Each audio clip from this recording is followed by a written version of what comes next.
Hello everyone and welcome to tonight's episode of Heroes of Orrut. Woohoo! Welcome. I never know what to say after this. Before we get started on tonight's game, I would like to formally introduce the players. Starting with Grizz. Hello, I'd like to formally introduce myself as Grizlocke. You can find me on YouTube and Twitch under that same name, as well as right here on Swindler's Den. Click a video and my face shall appear. Oh, I'm playing Sir Garen the Gilded. He's a human paladin. Very good. Very good, Grizz. Very good job. Who's Thank next? Boba. Hey, Boba here. You can find me on Crits and Coffee on YouTube. We're still uploading our Fistful of Flowers campaign. I think we have one more video coming out, and then that'll be all finished. So a little short campaign you can take a listen to if you're interested. That's really it for me, but I'm playing Valora, the Elven Ranger. Heck. Baka. Go ahead. Oh, hey there, everybody. How's it going? I'm BakaZombie. I play Natalie. She is an Equus Paladin. Hey, if you want more of this dulcet tones, go to my YouTube or my Twitch. Right now I'm doing Pokemon Champions content, and there's also VODs from all my past full playthroughs going up on my YouTube.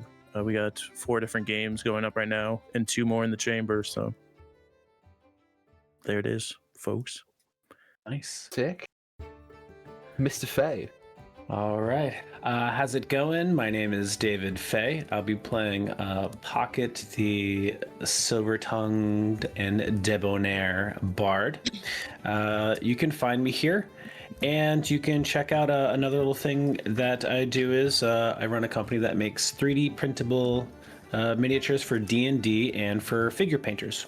Some of them get kind of spicy, so if you like painting fantasy pinups and stuff like that, or some zombies and other tabletop monsters and stuff, you can check out Secret Forge, secretforgednd.com.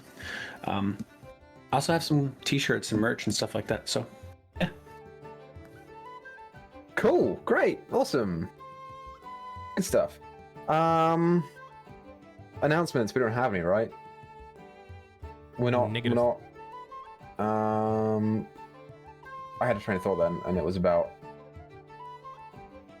I lost it the second time. So we're just gonna go and jump into it. That's what we're gonna do. Dude, my hair is so long; it's getting into my mouth. Crazy. Stop putting it there. I don't want it to be in there. It's getting in there. It's too curly. Bloody hell. That's like what a brag. It's just too curly. The waves It's that just so can't. naturally curly. I've never Can't had hair contain this these long, curls. dude. Bro. The amount of times. Listen, this is a real story.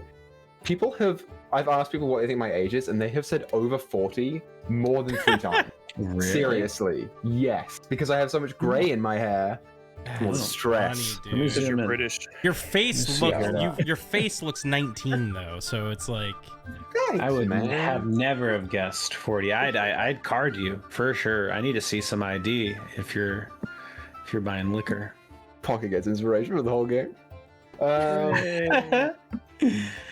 Okay, so last time, what did we do last time? Well, shit. Here's what we did last time. Oh, shit. Here's what we did. The group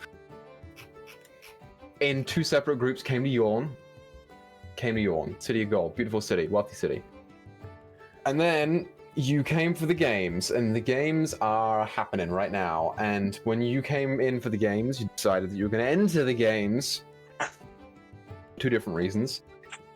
In the case of Pocket and Natalie, because Natalie wants to be big, strong, famous jouster, and Sir Garen the Gilded managed to get swindled into it, den of swindlers, into doing that, so that you guys could try to intercept a group of people who are called the Dawnlight, and the Dawnlight are specifically, seemingly targeting the Dusk Sovereign.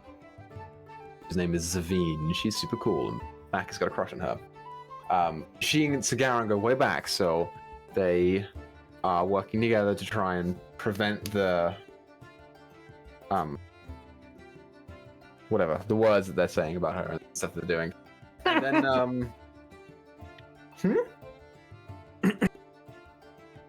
and then It bodes well for the story when the DM goes or whatever about his own plot. And then what else happened? Well, you went to the games and you had a tough first round, but you beat it. You beat it and you won the first round, or well, you passed the first round, so you're going to go into the second round. And because of that, you all got an invitation to the Dusk Sovereign's house Oh, the swanky next little night, Yeah. where you can be all swanky and mingle with all the higher up important people who came out to see the games, including but not limited to your other competitors, perhaps, maybe, I don't know. Oh my god. So you have a day to figure that out. But before then, Sagaran's on a mission to meet with these people in the Dawnlight by the shrine to The the Lord. Lord of Radiance, Same thing. which we are planning for tonight. Before that happens, I'm going to say it's late afternoon. Does anyone want to do anything? Who wants to do what? What's cracking, guys? Did we already? I'm sorry. Did we already go shopping for the threads? No, I don't think so. Not that we need a shopping montage, but Natalie had a little bit of pockets money. Yeah. We should probably get our clothes started so they're done by tomorrow.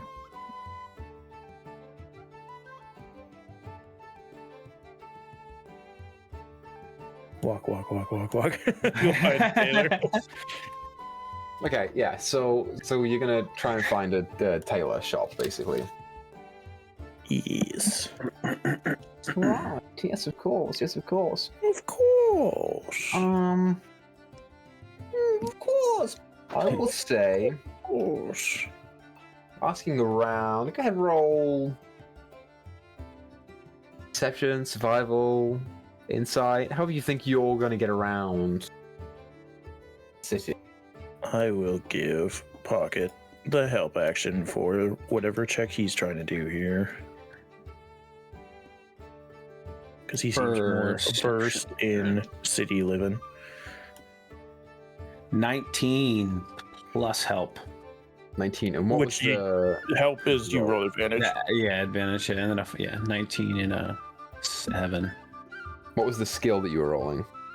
Perception. Okay, so you're kind of like walking around, taking note of the finer details of the areas that you're in, clientele, whether people are dressed nicely, following the jangling coin. And eventually you come to a kind of tall and slender building with a big, like, wide... What are those? What are the windows that go forwards and then they go... What are those called? Windows. Yeah, but like the ones that go where they're like... A bay window. Is that what they're called? It like they come out and then flat. Is that what you're thinking of? Yeah. Yeah, like a bay window. Yeah. Like a bay window. And in the bay window, you see various mannequins of suits and dresses and hats and necklaces and scarves. Perhaps a little bit overdone for what you see here in the city. Yeah. See? Oh, this looks. Who's going here, by the way? Is it just Natalie and Pocket? I would have asked Valora as well if she wanted to come with. I don't know her plans on evening wear for this event. Yeah, I think she would probably wander around by herself unless you are inviting her. Yeah, She I would would have tag went along. later. Yeah. Okay. So Garen, you tagging along? Yes. I guess. I feel like Sir Garen's always got something more important to do, but in this moment, I wasn't see. listening, so yes. Okay. Pocket would have walk pulled your leg if the three of us were going. Pocket would have. Garen, come on, do some shopping. You can make sure that I spend your gold on clothing. Oh yes. I suppose I do know what to look for out there. Right? How many parties have you all been to before? None. None. 0. My life is a party. I believe that. Everywhere I go. But apparently, this is not maybe not fancy enough for a such party. Yeah, so what are we feeling? You keeping the shoulder pads as we discussed, the pauldrons. Lady Valora. Oh, I'm sorry. Should I? Yeah, I noticed earlier you didn't seem to like the lady in front of your name. I'll only do that in front of a prestige company. Yes, no need to add the lady. Just Valora is fine. Yeah. Can do. But yes, what do you feel comfortable in? I know you're... I don't know. Maybe we could find a nice... How attached are you to your fur? Very. This rarely gets taken off, but I'd be willing to look around and see what I might find. I mean, I'm going to be most comfortable in this, but I'm open to other things. We could go for like yes. a princess of the wilds look, maybe like a fawn draped over your shoulders and a crown of some sort of branches. That's a good idea. A more elegant dead animal, something. Still a dead animal, but Nice. Yeah. a more. Yes. I can see it. Yeah. Fawn. You That's good.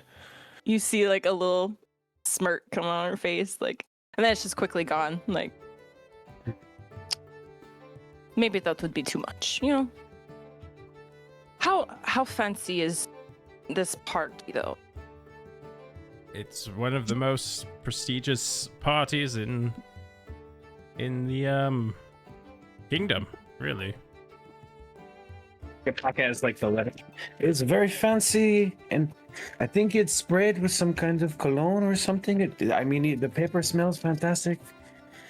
So This will be our chance to mingle with the elites of society as well as the other competitors, and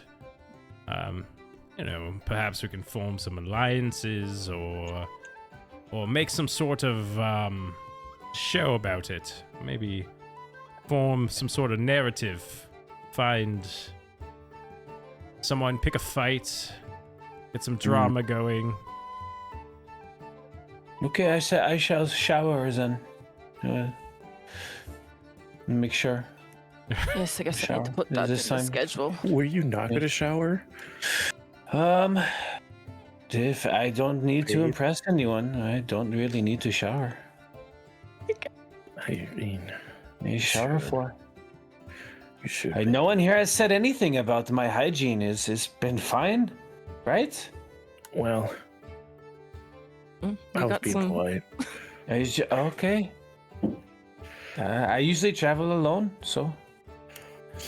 I was going to say you got some free cologne on that paper you were saying.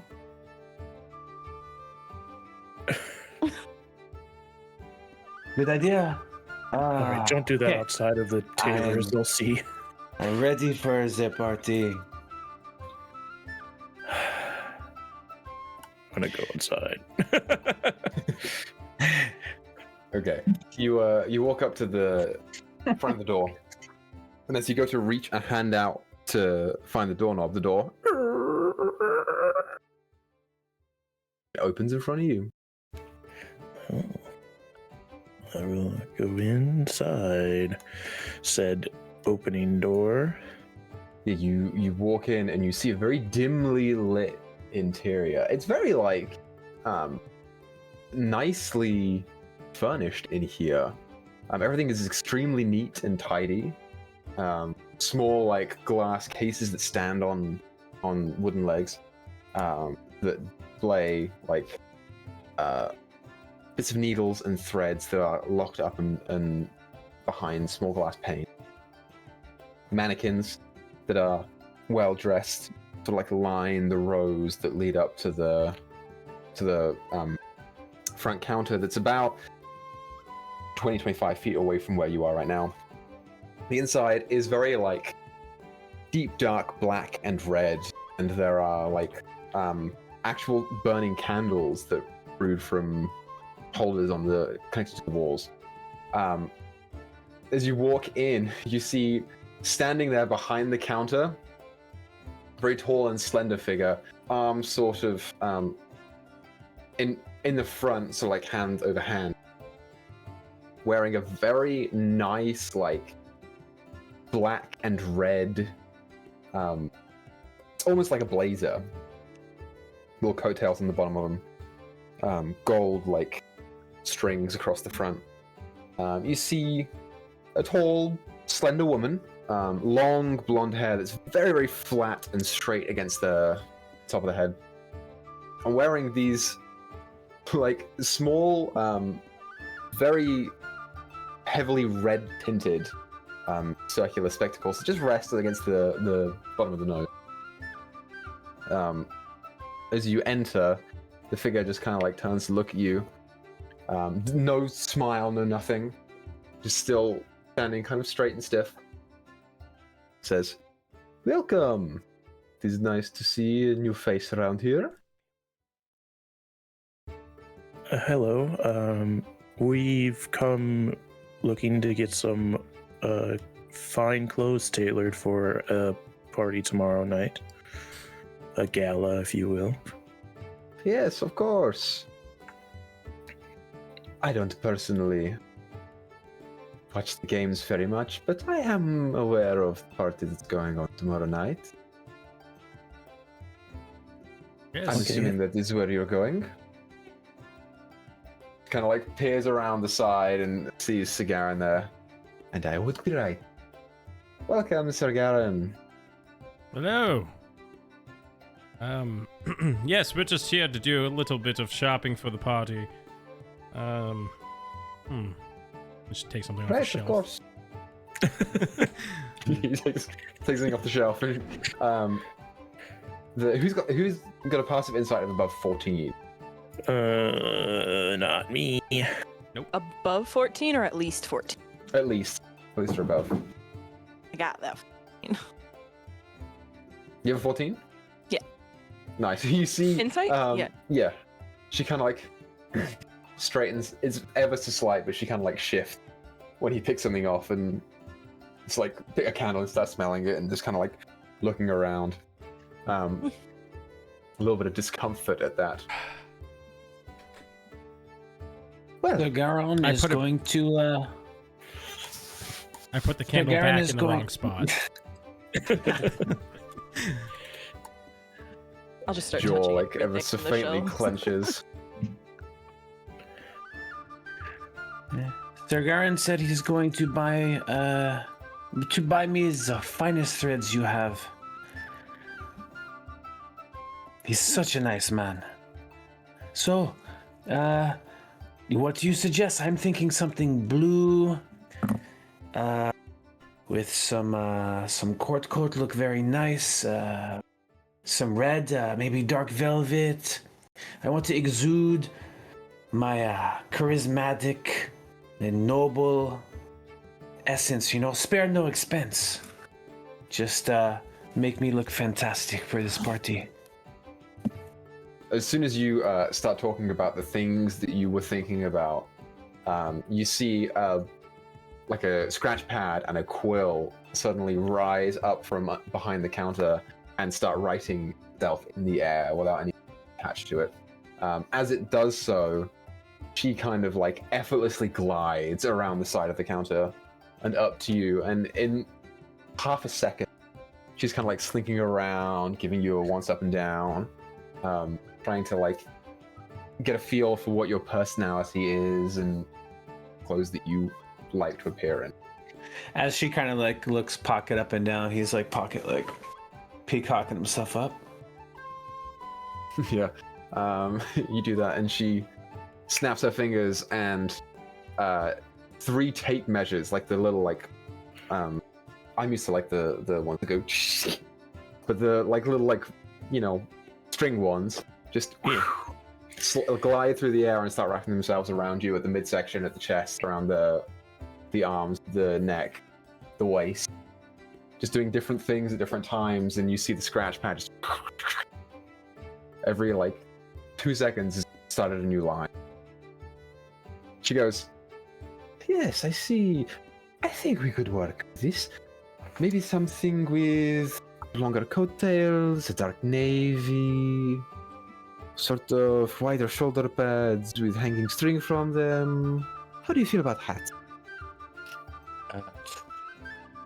Hat would be great, right? Garon, you said a hat is fine. You think that'd look good on me? Oh, yes. Yeah. Garon says expensive hat it is. Expensive hat? What kind of hat would you be thinking of?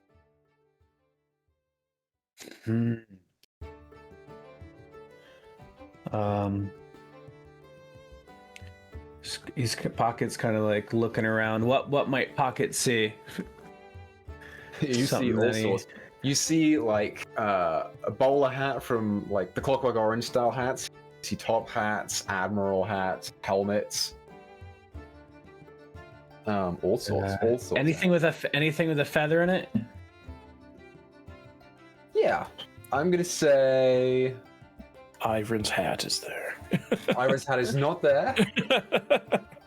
The tricorn is somewhere else. Bottom of the sea. Yeah, I'm gonna say there's like the classic like Robin Hood hat. You know, the one that's like straight around and then forwards, feather in the side, or like a dark brown color. I'll point out and say, do you have this in like a sapphire blue? She, without turning her attention away from the measurements that are happening on you, she snaps her hands, and the hat just, the brown fades away, and it becomes a deep, vibrant blue color. Still on the peg on the wall. I love it. And with the feather, can we, can it be gold with a gold feather or a peacock feather? Yes. Depends on the authenticity of what you would like.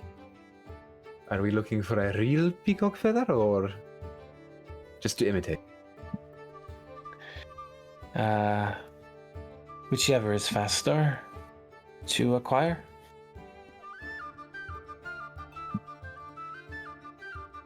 No, let's go with real. And she kind of like pulls away, and then see her straighten up and then look over to the back of the counter, and you hear it more than you see it, kind of like the whistling of air and like gentle footfalls on the wood as some kind of minion walks up and takes the hat off and takes it to the back.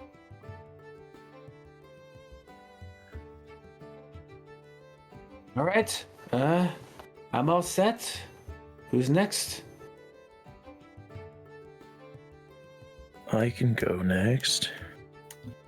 So I have an idea of what I want. The head turns without the body moving. She's paying attention to Pocket, who is on your right, and she's in between the two of you, and the head turns almost like to the point of snapping before the body follows and twists around and the tape measures begin circling around you. You're wearing armor. Well, I wouldn't be wearing it if going out and about, but I brought my pauldrons with because I want them incorporated into the gown. You brought your pauldrons with. You're just kind of holding them there. Yeah. She goes, "What is this?" This is part of my armor that I wanted to use with my gown. The eyebrow raises. I see. We're going to do something with a lighter dress with armored shoulders, maybe a belt or a midsection, some fortification around the chest. What about legs? Are we doing an armored skirt or?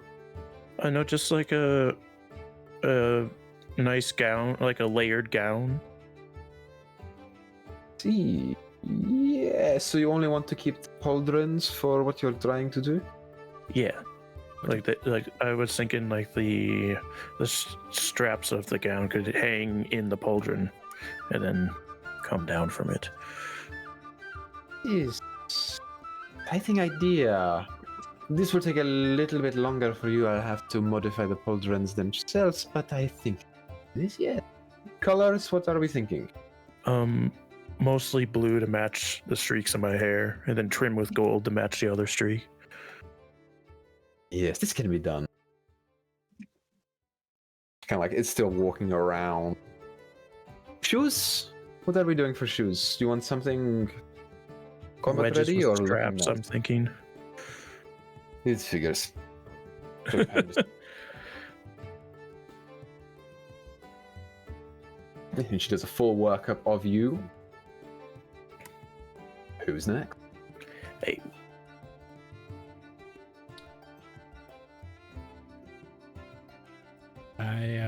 I've been getting away with too much. I was gonna just say, can I just say I have nice clothes already? But I actually checked my inventory and I don't have fine clothes in it. So,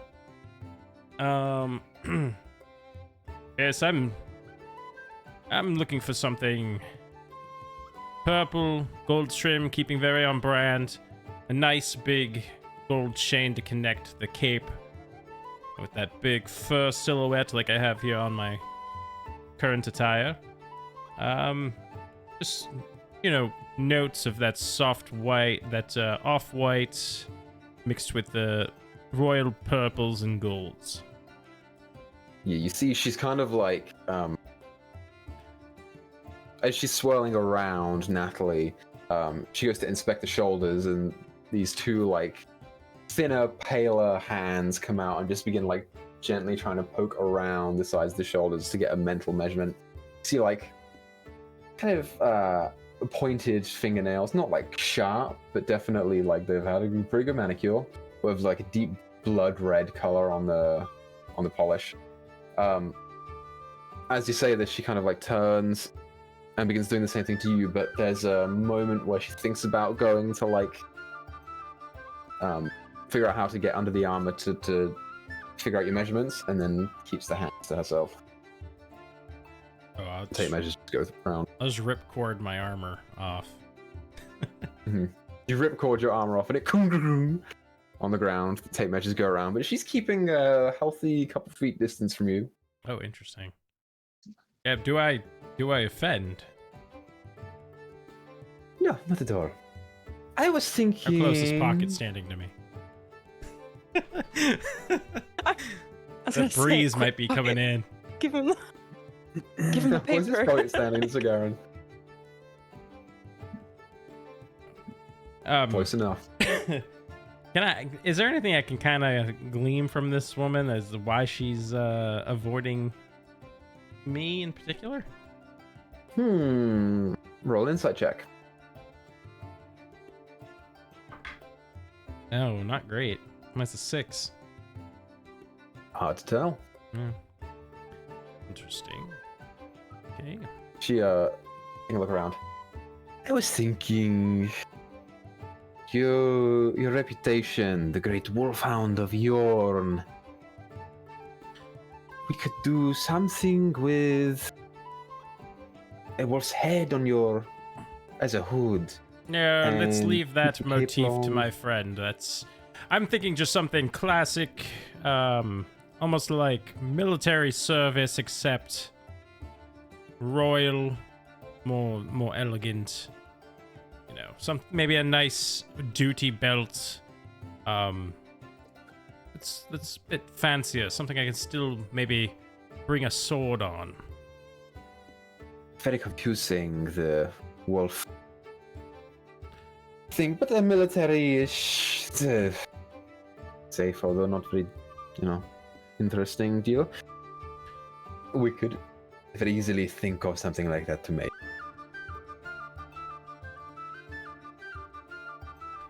Like slides over to Laura. And for you. Yeah, Valora's kind of hanging out, like the back or side. I'm guessing like, are some clothes out, like on racks, or maybe like fabrics out or something? Yeah, absolutely. You see a number of those around. Yeah, because I could just picture her like touching all the different fabric, just so she can get an idea of what she likes. And especially since the one lady's maybe icked out by it. I don't know. She's still touching. Yeah, you go and you touch through the fabrics, and she's with your passive insight. There's like a tinge of don't touch that, but it's much more reserved than it was when the Garen just picked something up and was like, put it back in a different place. I am not too familiar with these fancy fabrics. Do you have a selection of dresses I could look at? Yes, we do. Follow me. And she walks back to the counter. You see, as she walks, the head doesn't bob up and down like super crazy. She's very like elegant, almost like spider-like walking along. And she takes the gap in the counter. She walks through it, and around the side there is a doorway which she stands in front of for a second, and it opens in front of her.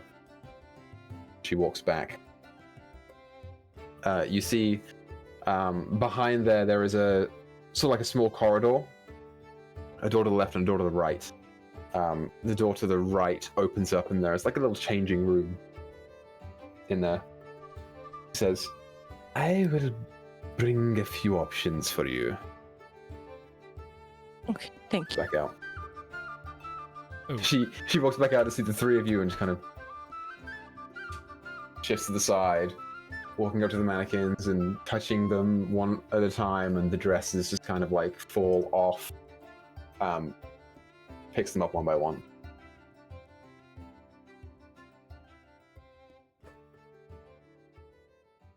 Takes them and brings them back to Valora. Yeah, so she'll put them on like a little table that's by the side of the door, and then the door closes. You try them on. There is a couple of different like varieties. The first one that she picks out is like a very long, slender. I don't know much about dresses. Very long and slender black dress. The second one is a deep blue and purple color, with like sleeve. What's the one where it's got like the sleeves but the shoulders are cut off? It's that. And then anything else that you think of? No, that's good. I mean, I have a dress in mind first. So you don't I don't know dresses. I'm sorry. But it's good. You said I'll go with the black one because you mentioned the black one. Okay, yeah. That was what I had in mind. I have a dress in mind for her. Okay, good. I'm glad that I caught that vibe. Yes, it's good. I was like, next one's like yellow with sunflowers on it. No, she wanted to go black, intentionally. So. Okay. As Valora is trying these dresses on, what are you guys doing?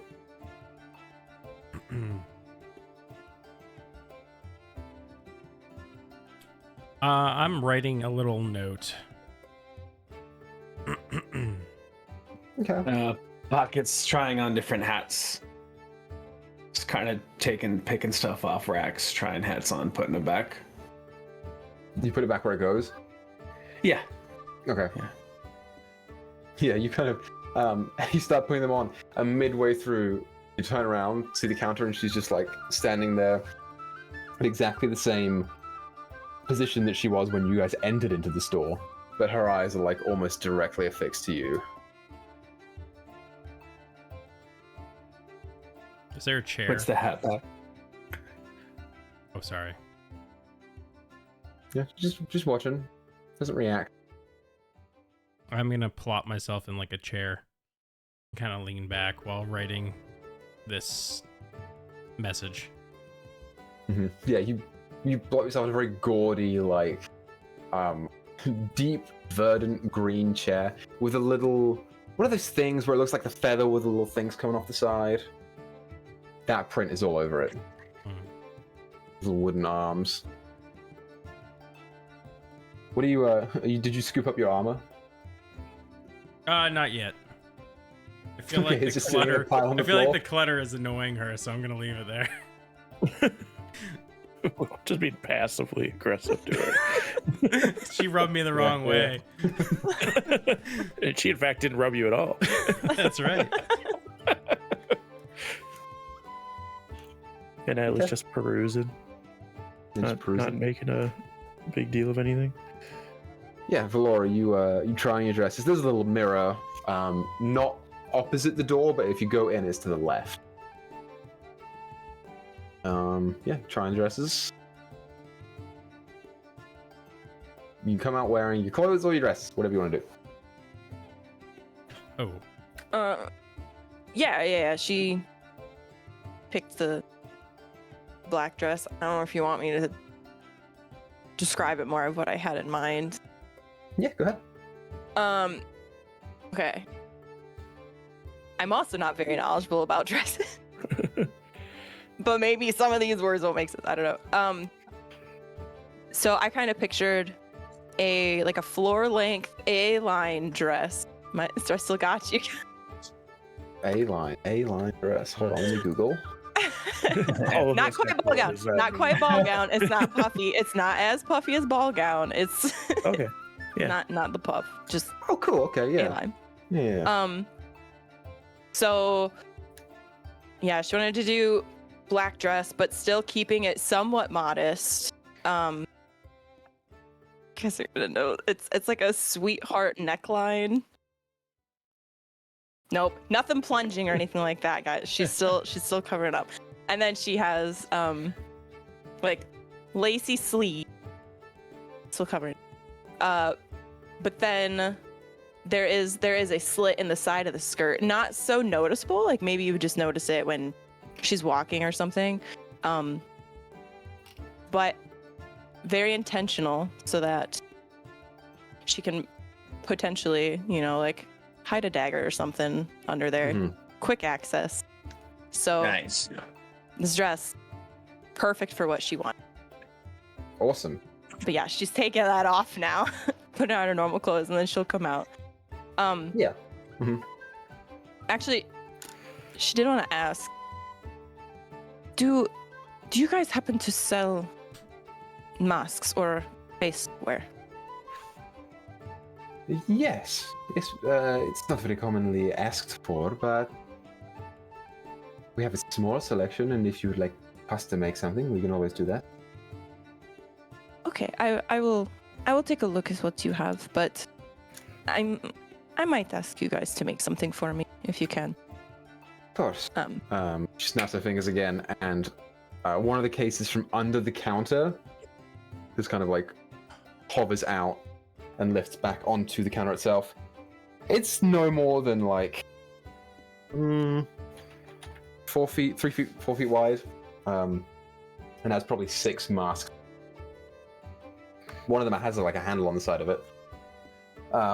Like various like black mask plumage, and one that looks more like with like a pointed beak on where the nose is, looks kind of like a Rover raven. Like different things like that. Masquerade style. Yeah. Actually, this beak one is kind of similar to what I had in mind, but could you make it a wolf instead? You flash the idea, and you see, with your high insight, like a very quick and brief, like the corner of her mouth turns upwards. She goes, "Yes, that would be fitting with the rest I had in mind. Are we going for a classic dark gray wolf, a black wolf, kind of thing?"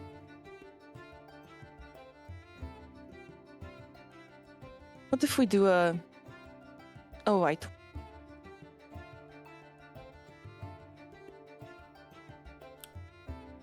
Oh no. The wolf pelt.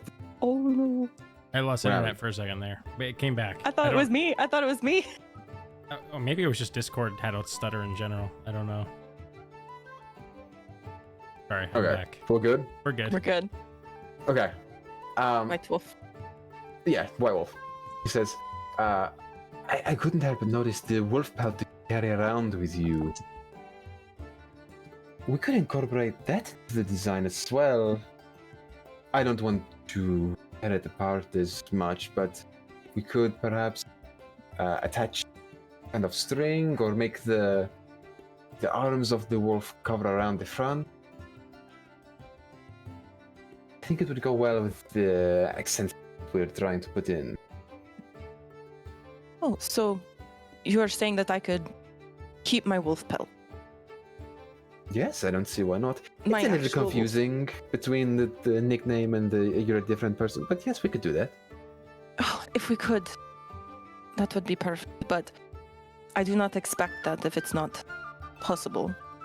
But I think if the wolf pelt isn't workable for what you have in mind, then I would at least need, or at least would like a wolf. My dear, with me, anything is possible.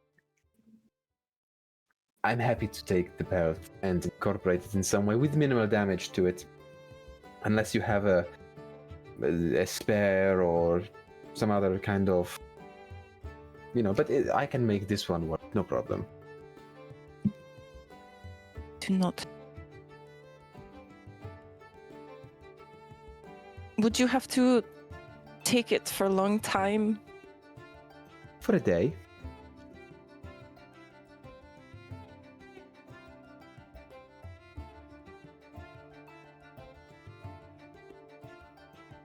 I don't know if I could do that. There's no pressure. I will do the other ones first. And then tomorrow morning, if you're willing to part with it, bring it by. Okay. Yes, I will think about it. But thank you. Thank you for working with me. Of course. She kind of like turns to the rest of the group as well, including all of you. The total for this is going to be 67 gold pieces. Oh, no problem. Just invoice it to Zavine. Roll a persuasion check. Oh boy. That's a 17. The eyebrow immediately like raises, heavily looking at you. Oh. Yes. I suppose we could put down a deposit first. Of course. Shall we say 20 gold? Yes, 20 gold. Fair deal. She's looking at Sagarin. I'll give Sir Garen 17 since I have 7 that was his for pocket, and then I'll give 10 for myself. Oh no, it's okay. It's okay. Well, at least take the 7 that's insist. yours. All right.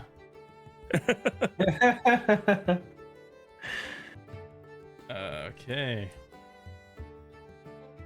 Where do you put the gold? That's a great question.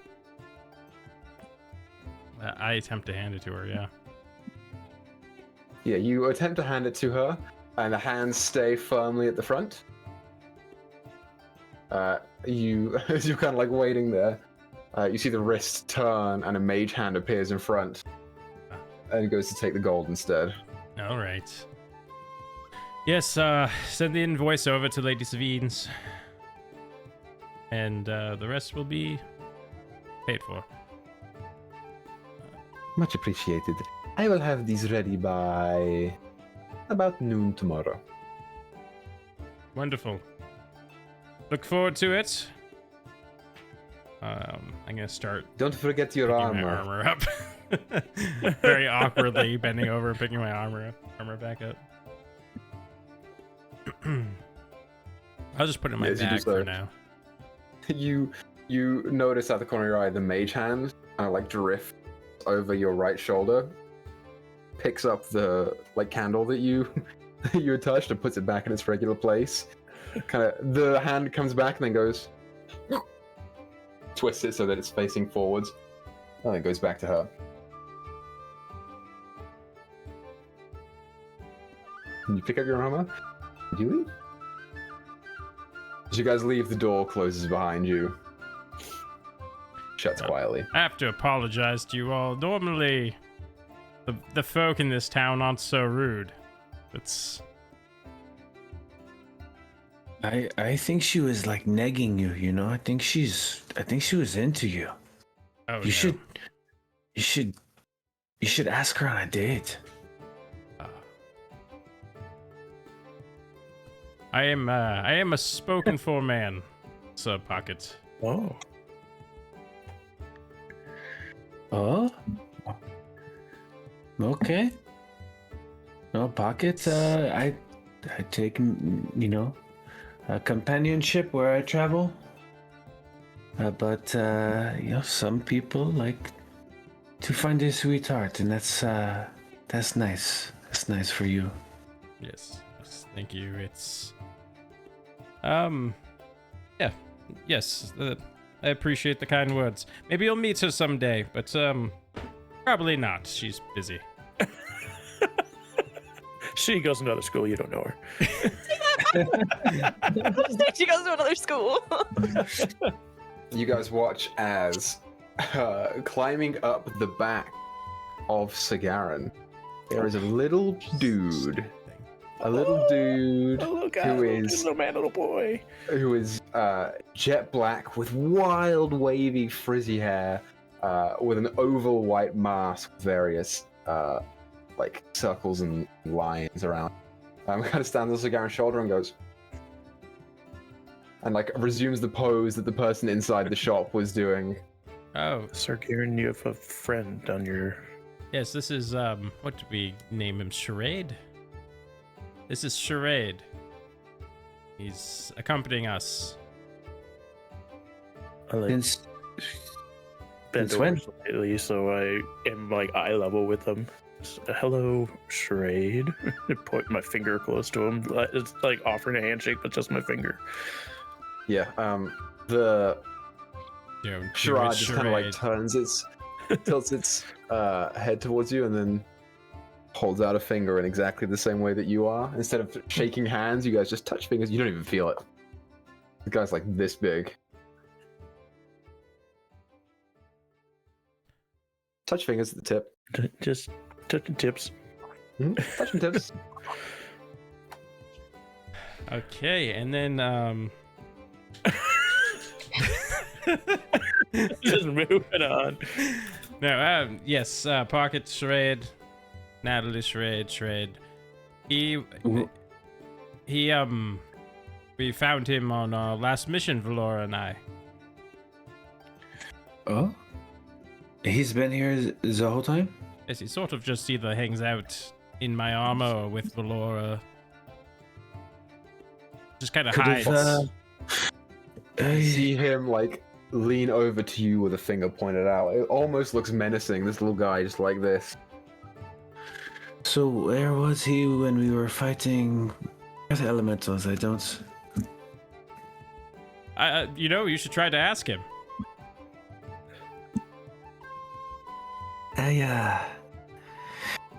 I find him quite unsettling. I don't think I will. No. You find him? He's so small and cute. Yes, his tiny fingers and it's not for me. No. I'm sure he's quite charming. Paco will like put out his hand like you would to like a animal, have it like smell your hand first. Yeah, he's like pointing, and then he like kind of tilts his head again and does this instead, and then just kind of slaps his hand against yours. Yes. No. You know, now that I think about it, that is a good point. Charade, we were in quite a bit of trouble. I mean, I wasn't, but our friends here, Pockets, was in quite a bit of trouble. Usually you do a little something to turn the tide. Where were you? You're part of this team? Does he have magic? Yes. So just kind of looking at Pocket. Pocket, what are you doing right now? I'm kind of like squinting my eyes at Charade, and Pocket's like taken back from him. We don't see Pocket like this often, but he's unsettled by yeah. Yeah, Kind of looking at it. you're kind of like squinting your eyes, and you watch it just kind of. It doesn't have a face per se. It's just that like dirty white mask, and just kind of like you see it move forward, and then kind of like just mimic the movements that you're doing back at it.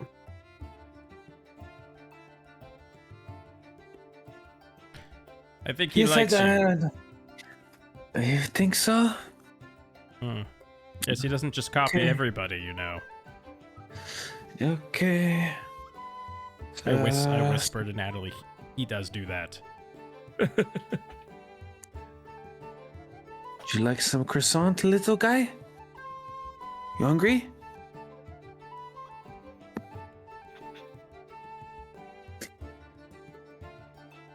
Kind of doing the same thing that you are. You guys hear from down the street. Oh my God, Sir Garen! Oh no, this is why I don't go in public. And you look to your left and you see like 3 ladies. 2 of them are like younger, and one of them is like clearly like pushing late 50s, early 60s. And they all just are like running towards you. They're a ways away, and they have like a 25 feet speed, I'll say. They're less speedy than you. I suggest we go this way, and with haste. You don't want to say hello to him? Again, spoken for. Well, they're just excited to see you. It's not like they're gonna. They are getting closer. Big sigh. All right. Hello, ladies. It's a wonderful day, isn't it? What, They like run up to you. Go ahead. What has you out and about this fine day? You hear like this like array of Sugara, we love you! And then one was like, can I get your autograph? Yes. Where do you want me to sign? Do you have, something like a book, an autograph book? Sometimes people carry those around during the games.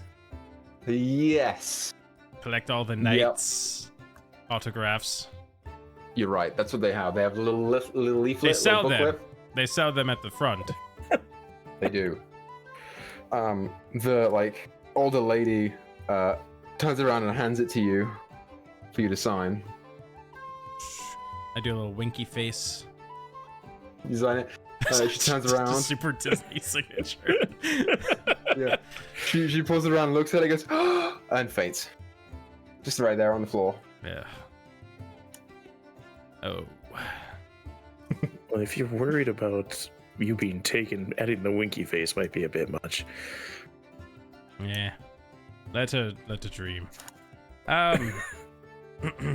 This is my. Yes, I think These are my friends, comrades, and trainees. Lady Natalie, Sir Pocket, and Valora. And they've come under my wing for these games. They happen to have passed on to the next round of the main event. Yeah, the one of them on the right is not even like paying attention to what you're saying. She's just like, look, she can't believe that she's in the presence of the great Sir Garen the Gilded. The other one who is like a little bit taller, just kind of like looks around and she's like, Oh my god, it's so nice to meet all of you. You're so cool. I saw you in the games. You're so good at what you do. just like shake everyone's hand. Who else has impressed you during the games? Who's caught the eye of the crowd this year, other than myself? Oh my god, Sir Kevin. It's so cool. What is it about Sir Kevin that you find so cool? He's just so strong and so cool and so hot. But not as hot or strong as cool as you used to, Garen. Yes, it is hard to compete in that department. We just love you so much. The other one's like, where did your armor go? And so I reached out a hand. Oh no, that's totally inappropriate. Take the hand off of my chest. The hand back. Yes, well, it was nice meeting all of you fine women. We have some things to attend to, so we'll be on our way, but it was wonderful to meet you all. Always great to meet fans.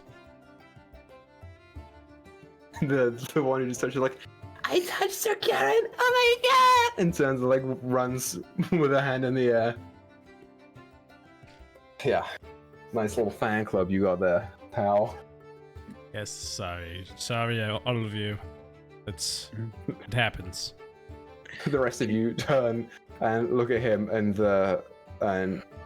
Sherrod is like jumps down to the floor, down to the ground, holds his hand up and starts running around in a circle around his feet.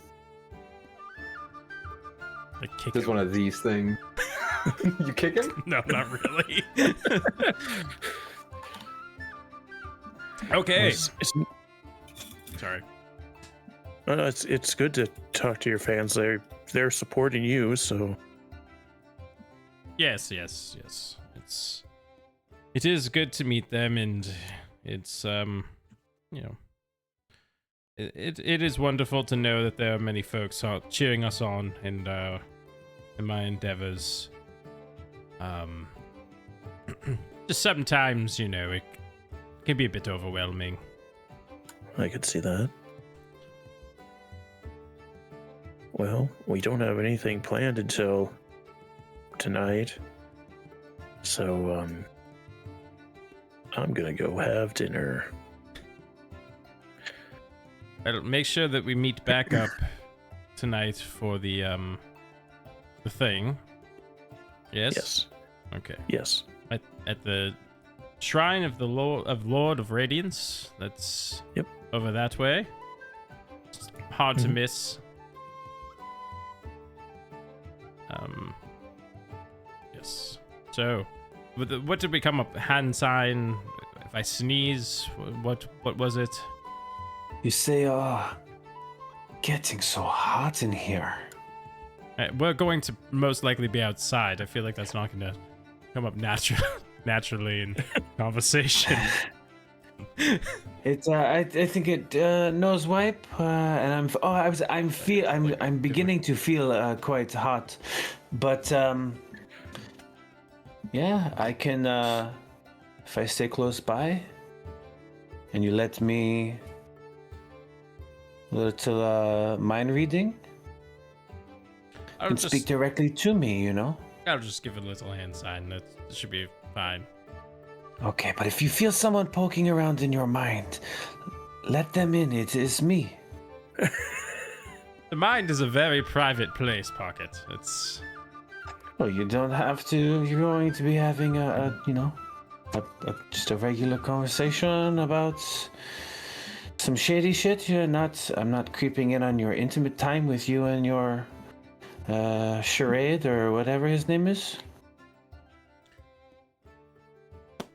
We do not spend that sort of intimate time together. Oh, I don't know what you're implying. That's I don't know. Whoever your special person is, I assume I didn't know if it was. Think the one that he was talking about was Charade? Well, he didn't want, because he's so big and he's so small. no, So you it's- thought they were together? No, I just thought he did not want to. He didn't use a name, so I thought. No. My wife is her name is her name is Molly. Sorry, I started choking on spit while I was trying to speak. Her name is Molly, and she lives outside of town. Forgive me. A poor assumption. Well, I will see you I'll all see tonight. everybody later. Yes. Valor, do you need a recap of the plan? I know you won't hear. You're just gonna follow. Remember, you follow from afar. If something goes Yes. wrong, help us because I'm changing the plan. Because before you weren't here, but now you are here. Out of character Yes, at this point. I was going to ask you if you still wanted the plan for me to be to go to Zavine. I think that if things look very poor, get to Zavine. But if you think that you may be able to assist in some way, I trust your judgment. In the moment, you've got good instincts. Oh. But okay, I will be there.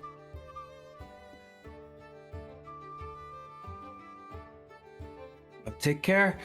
We are off to dinner. You know what? Actually, Sir Garen, would you like to join us and Laura and Charade? I could go for something to eat, sure. Sure. Full party. Let's go. We'll go get food all together. Okay, sure, yeah. So you go find food. Take a priority. You go find food. You eat said food. It's good food. Wow, Is there anything anyone wants to do while we're eating? I don't have anything until Nothing to talk tomorrow. about?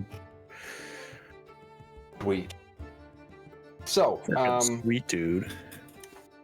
friggin' sweet. So you finish up and you pay the bill and you leave. Okay, so let's say that it's pretty late in the evening. Your instructions were to meet at the Shrine for Lord of Radiance at midnight. When are you aiming to be there? And we'll go to a little bit before then. I think I'd want to be there like half an hour before, so it just looks like I'm hanging out. Cause I'm big. I'm not really hiding, so I need to be close enough, but also be like, oh, I'm just kind of here in my armor. No pauldrons though, cause they're at the tailor. Okay, yeah. What about the rest of you? I'd be hiding close by to the rendezvous, kind of like if I could be within 20 feet of where Sir Garen plans to have like the meetup, or whenever they arrive, wherever the meetup happens, I'll be like in the area and then get closer to Sir Garen stealthily. Maybe not immediately. I'm just gonna observe and then we'll see what kind of cover there is and maybe get closer. But might be smoking a cigarette, leaning on some wall or bricks. If there's probably somewhere where I could line of sight pretty easily, block myself, walk around a corner, kind of ear out facing towards the Sir Garen, and where I can glance and look for some nose, and it's getting hot in here. So you guys are aiming to get there before dawnlight does. Yeah. Yeah, so it just So seems scoping like, it out. yeah. Okay. Because I wanna be there so it looks like I was already there just doing something else. But far I'd be like 40 feet away from the meeting point. Okay, awesome. So, for visual sake, the way to the shrine is it's on an eastern road out of the arena. It's a straight shot. As you walk kind of like down the cobbled streets, you're on a main road, so the road is wider. But the buildings around you, they start out sort of lower the closer you get to the arena, so as not to diminish the effect of the arena, but they start getting higher and higher, or taller and taller, as you get closer to the shrine. And the shrine sits in a courtyard about 40 feet wide. It's like a half circle, semicircle, if you will. The courtyard itself splits into 3 rows, the one that you came down, and 2 that go around the outside. Not at the back, because at the back of the shrine there is like a very tall stone wall it's maybe, I want to say, 40-ish feet high, 40 to 50 feet high, and it like goes across the far reaches of as far right and as left as you can see, because it houses another section of the city which is physically higher than the rest of the city. That's sort of like the higher up area where all the important stuff happens, including, as Sagaran would know, where Zavine's house is. The courtyard itself has a couple of benches around, but there's no like difference in the ground. The ground is completely the same stone, and the shrine itself is maybe 5 feet wide by 5 feet long. It stands 20-ish feet tall. There's a big like square or cubic platform at the bottom with a plaque on it that reads the Lord of Radiance. And then the man pictured is a man in full armor. It's a stone statue, so it's difficult to gauge color here because it's all gray. But in full heavy armor, wielding a large greatsword that he has holding out and put down in like a cross in front of him. So he goes from the right-hand side of his body down to the floor on the left-hand side of his body. He himself has 1 foot rested higher than the other on some sort of like mound of stone. And the armor it's almost spike in a way, but it's not like curved or demonic or menacing. It's more like, it's difficult to describe. It gives an aura of holiness more than it does like, I don't know, demonic. And then you get to the head of the man. The man's head is like this massive orb, basically, of his head itself. If his body is 5 feet wide, the head would be 4.5 feet wide. It's a sphere around his head, and the head itself has those same similar spikes, as well as rings floating around it that are attached to the statue in some way. He himself is an impressive figure, and he sits here with the sword down and holding one hand up, and in it you see a small visage of what appears to be a sun. In terms of positioning here, that's here in the center towards the back of the courtyard, and then the courtyard has the benches, and then there are buildings on either side, but behind that shrine is the wall. So not like a great deal of places to hide here.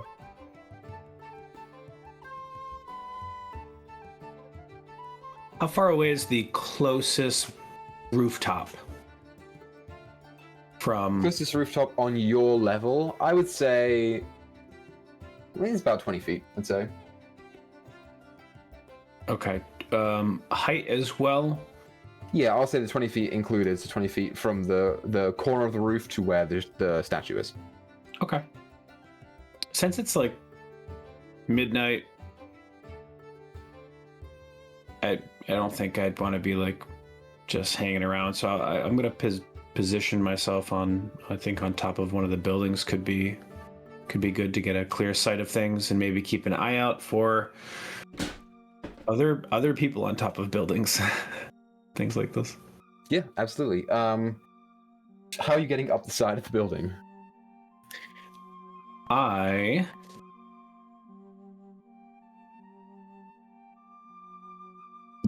think about that. So,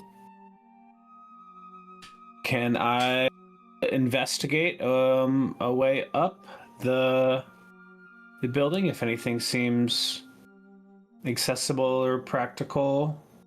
Yeah, you're trying to like gauge for footholds? Yeah. Yeah, absolutely. You roll a perception or investigation check. Do an investigation.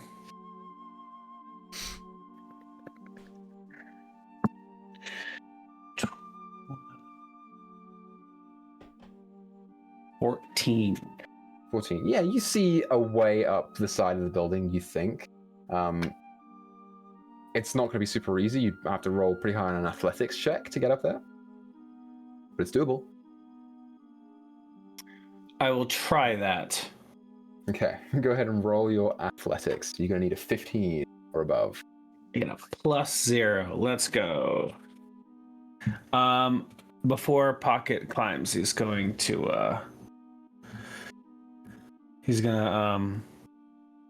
kiss his lucky ring and cast guidance. Yeah, absolutely. Roll your athletics check and add a d4. Ooh. Well, with a natural 1, that adds up to... Yeah, I got that one. You're not being particularly stealthy in doing this. In particular, Natalie, you're around. Because you're, like, not trying to hide. And you kind of, like, stand there and watch as Pocket circles the building.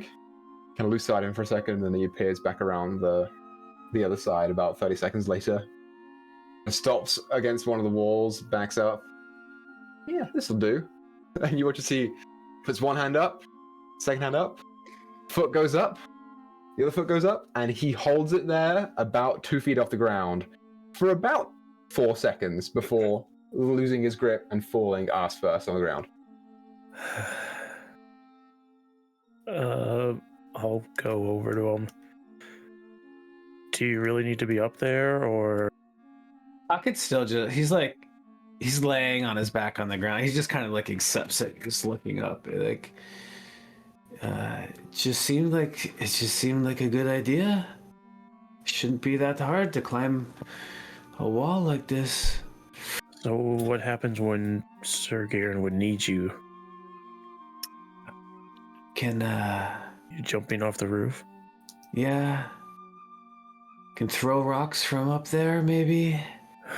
I have not thought this through, perhaps.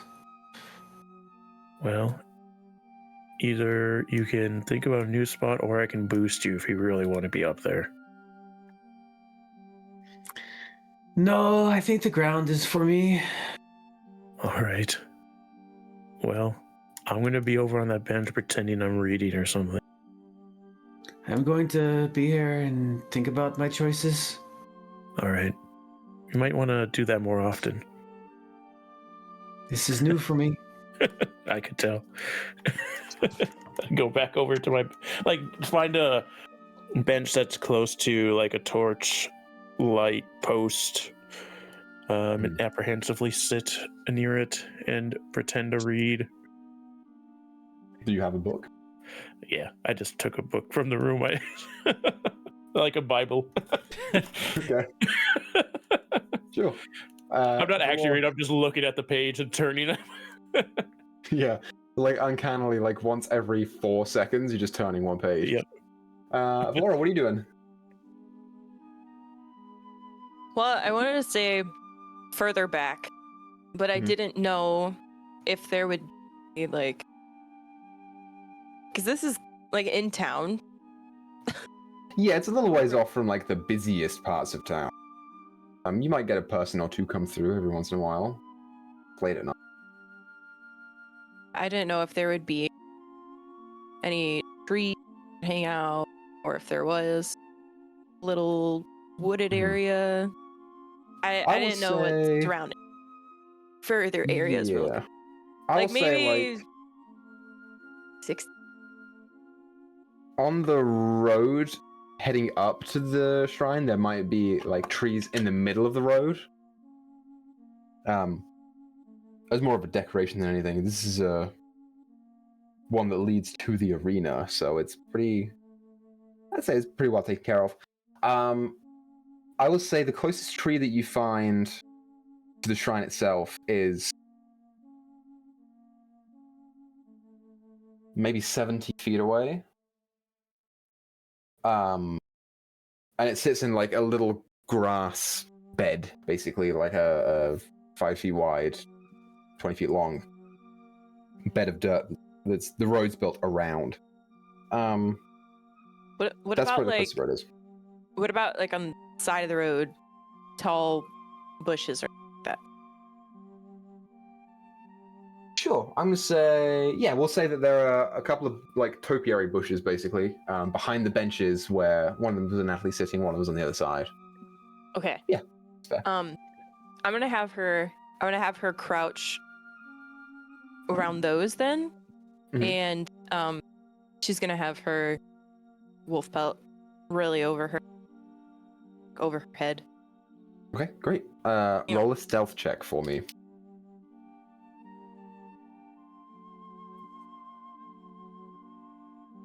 8. 8 or 18? 8. Oh, cool. Okay. So put you there. Pocket is around the corner. I have an update for what Pocket will do. He gets off the ground and I'm just like slouched, leaning up against the wall, and I will take out. I'll kind of dishevel his clothes a bit and take out the alchemist jug and performance acting like he's just a drunken bum leaning up against this wall, sipping on, like, talking to himself and just making himself like. Okay, sure. Roll a performance check for me. Don't fail me. 13 plus 4? Nice. 17? Awesome, hell yeah. Okay.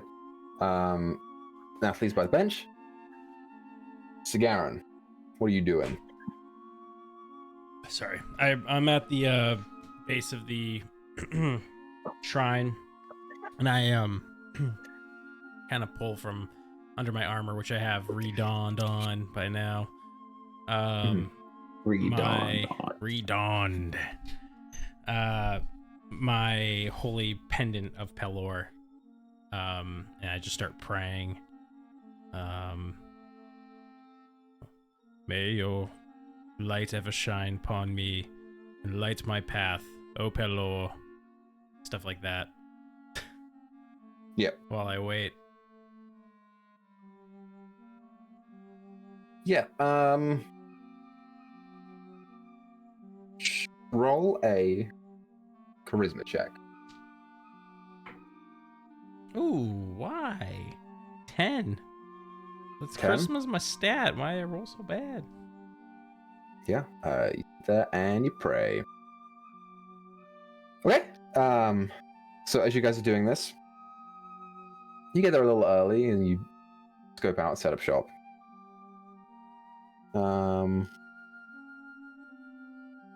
Yeah, is there anything else anyone wants to do before midnight happens?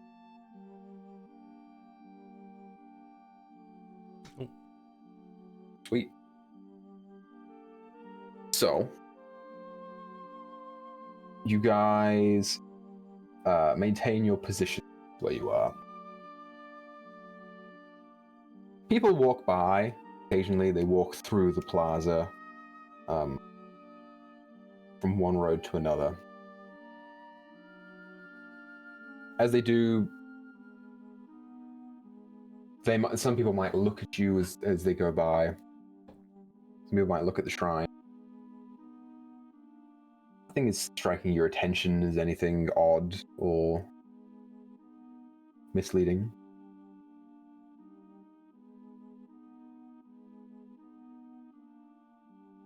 About 12 o'clock hits.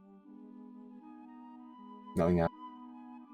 I just kind of start looking up from prayer, looking around. Like, Roll a perception check. all right, I'm jailing this die. It's a 4. 4. From where you are, you can't, like, trying to maintain your appearance here, you can't, like, get your head around, look at all your exits, but see anything inside yet. I'll stand up. I assumed I was like kneeling and dust myself off, and just gonna say, well, I guess they aren't all that they thought they were.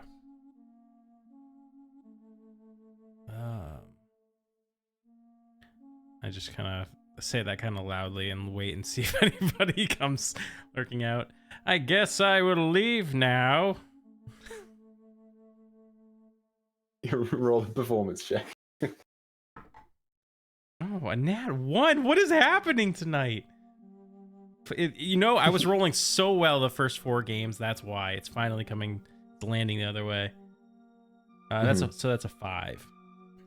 5, yeah. You get up. And you don't see anything.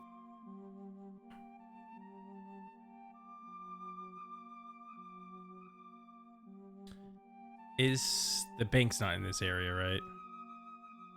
No, the bank is like Over way by far away. Over by my statue. Yeah. Different statue place, yep. Okay, well, I'm all done my prayers. Time to go to bed. I'll just start walking like a random direction. I'll just walk east. Okay. So you're walking away from the arena. Mm-hmm. Yes. So you walk basically along the wall. The rest of you watch as Garen just takes off. Is anyone following? You guys staying where you are? I would stay where I was for like maybe 5-10 more minutes, and if he just leaves, then I'll just leave at some point too. No, at some If point nothing happens within that time. At some point I say, oh, I forgot. I dropped something. And I turn back around and I see if anybody like stops. Like if anybody wasn't expecting me to turn around. Yeah, roll a perception. This is an 11. An 11. 11. Yeah, you say that and then turn with this aha moment. You don't see anyone in the road around you. I forgot to say a certain prayer. And I walk back to the shrine. You walk back to the shrine. Yeah. You it's like pushing like 12:15 at this point. Like you're really like trying to maintain this area. It is at this point when you hear a voice into your head and it says, "Where the fuck are you going?" Where are your people? You were supposed to be here at midnight. So what is timeliness? It's timeliness nothing to you.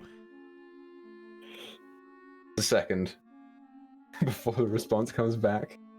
We've been here since midnight. We're scoping the place out so we don't fucking get slaughtered or arrested or some fucking Stay there a second. No. You'll be totally fine. I've made sure of it. Roll a persuasion check. Listen, I told Savine that you scheduled a meeting with me in a few days. She does not expect anything at all. Persuasion is actually good. 23. 23. Yeah, you begin to hear after the initial message goes out, like footfalls on the other side of the building next to you, like opposite from the wall. Like someone's climbing down. As you say that, the noise stops. You hear the voice return and say, She is figuring out what we're doing here.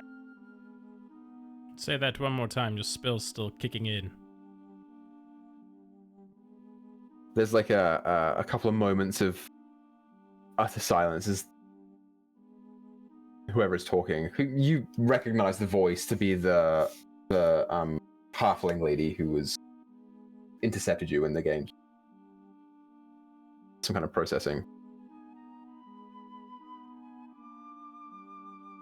Fuck. Okay.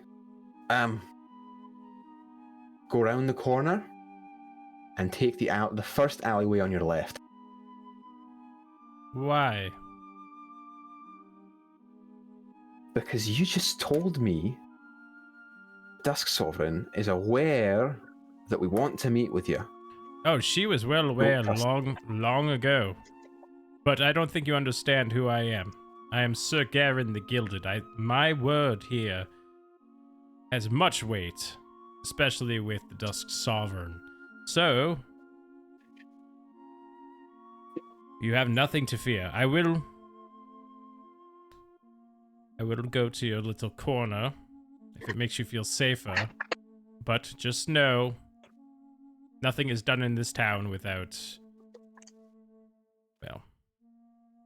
me.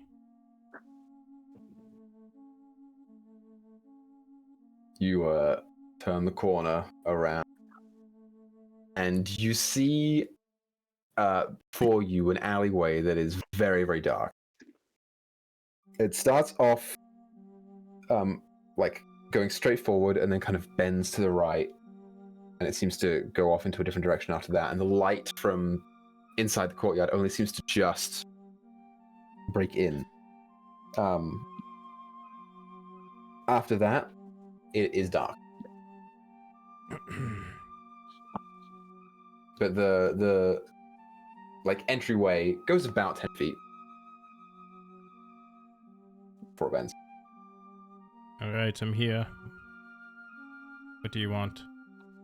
Do you go in or do you stay at the outside? I'm Sir Garen the Gilded. Of course I go in. Okay, you go in. Turning the corner as you go, and there's another corner around. And you're a human, so you don't have dark vision. So it's difficult to make out what is in front of you, but you can at the very least sense a number of presences in front of you. Roll a perception check for me. Let me just check something real quick. I do actually have dark vision. Oh, do you? From an ability, never mind. yeah. So you have dark vision. So you can see in front of you the two figures that were there at the game. There's the shorter figure who you recognize to be the halfling who apprehended you, and then the like big, sort of leaner but definitely taller than her guy who was like standing behind. Next to them, you see what looks to probably be, I want to say like 5'5" wide built, with a set of two daggers on each side of the dark cloak that they're wearing. But a beard is kind of like pushing out underneath of the mask that they're wearing, probably a dwarf. Was that beard And remind also, me and- of anyone I saw yesterday in the prime seats, the box at the end of the games? I went there and there was a lot of rich people, and I'm pretty sure one was a dwarf that you specifically talked about his beard. So Yeah. From what you can see, doesn't look like. doesn't look like the same dwarf. Okay. And then behind them, another figure about the same size as the guy, although like considerably more built. None of them are wearing like heavy armor or anything like that. They're all built for quiet moving around, but just a stronger person. The halfling kind of steps up with a cross, like a hand crossbow, not like pointed forwards in a way that she's extending, but just kind of like kept real close to the chest. Both hands on the hand of the crossbow, just kind of like pointed up at you, somewhat gingerly. Says, "Okay. Were you followed?" No, I was not followed. Do you think this is my first rendezvous? Really hoping that it isn't. Actually, very much so. What do you know of me? You're like a monster hunter. And a successful one. You've killed that dragon. Yes, I've killed many things. And you've beaten the games, and you've done That's right. things that most people aren't capable of dreaming about.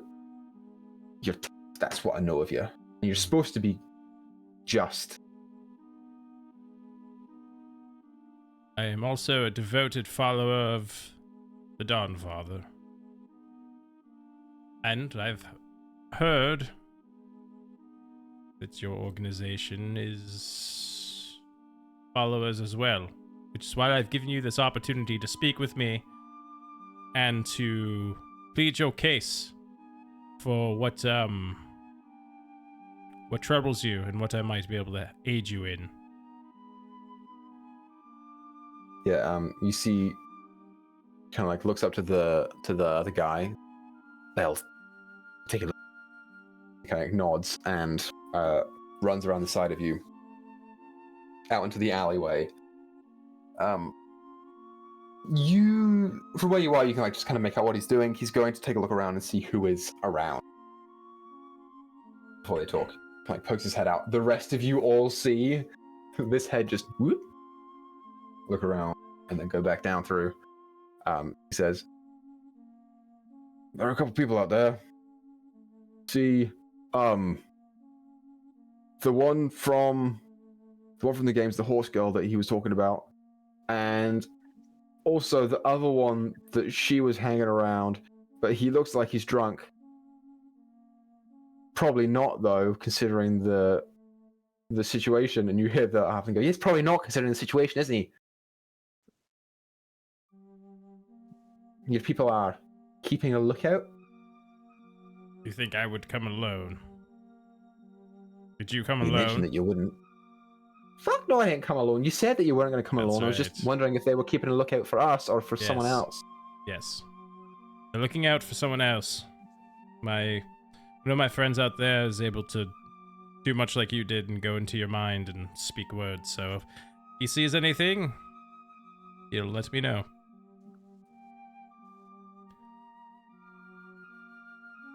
So go Okay. on. Go on. It's a little jumpy, is all. Look, I think we could come to a little bit of a understanding here. We're no fans of the Dusk Sovereign.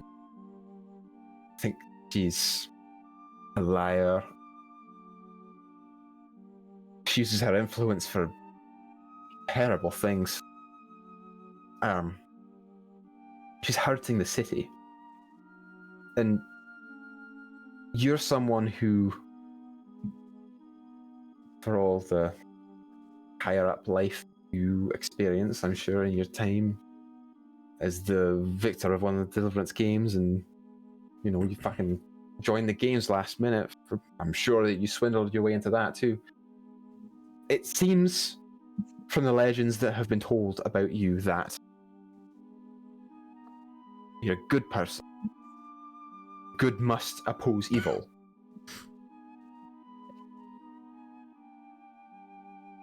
You agree with that, right? Of course.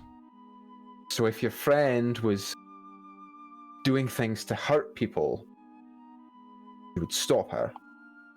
Yes, I just need the proof. I can't go on a whim.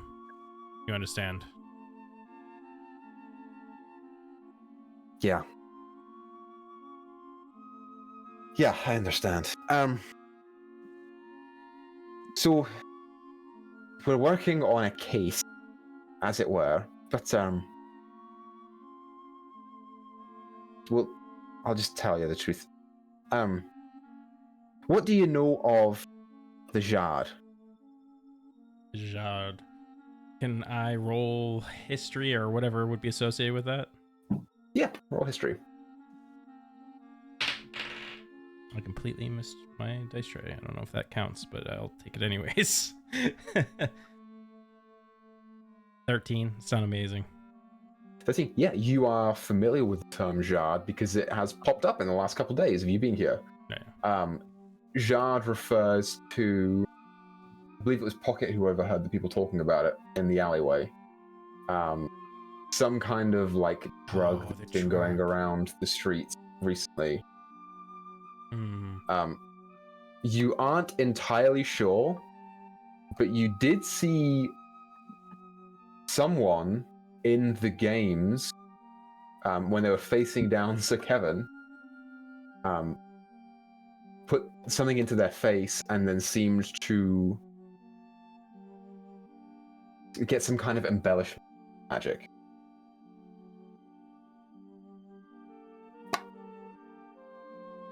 Okay, so you're working on a case involving a drug that's being sold on the streets. Yep. Okay. Do you want it off the streets? Are you selling it? What? No, we want it off the streets. Okay, good. Who do you... What? No. I know nothing about you. I just, I wanted to make sure I didn't have to kill you right here. Okay, no, it's fine. So Jard is something that's been around for about a year. Maybe a little bit less. Starting to be introduced around then. And it was just sort of introduced out of nowhere, basically. It's known for when you take it, your magic could be enhanced, but there are side effects that physically alter a person's form. Sometimes those do lasting damage. So, when it was introduced, we knew people who weren't quite having a good time in life. And they turned to this in an attempt to, I don't know, either feel something or try and make a better life for themselves or Gain an advantage. Right, the games are coming up at this point in time, so it's a very coincidental time to be introducing a performance enhancer. Yes, how long ago exactly did this arrive here? Well, there's some debate about it, but could be the first instances of it started popping up a little bit less than a year ago. Oh, less than a year ago. Okay, that's not... Huh.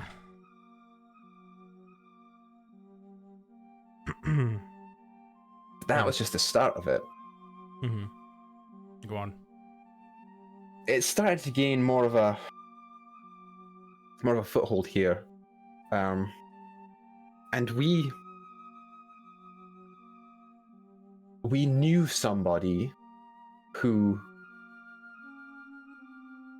was interested in it. One day came home and they seemed to be kind of in a little bit of a tizzy, like a fit. They were scared out of their life, sweating, anxious, couldn't sleep, couldn't breathe barely. And he came home, and he said that the people that he was buying from, kind of like takes a breath and looks around. The like dwarven fella just kind of puts a hand on the back of her, on her shoulder, and she kind of like lowering the crossbow now. She says, "Look, he bought it off of an official, and the official took a little bit extra of his money as a penance for keeping his mouth shut. Well, this particular person that I knew didn't like that, so followed the official back to where he was coming from, and when he got there, saw him talking to your Dusk Sovereign. There was an exchange. Came home after running away from them, stayed for a day, and then the next day couldn't find him anymore. He's gone.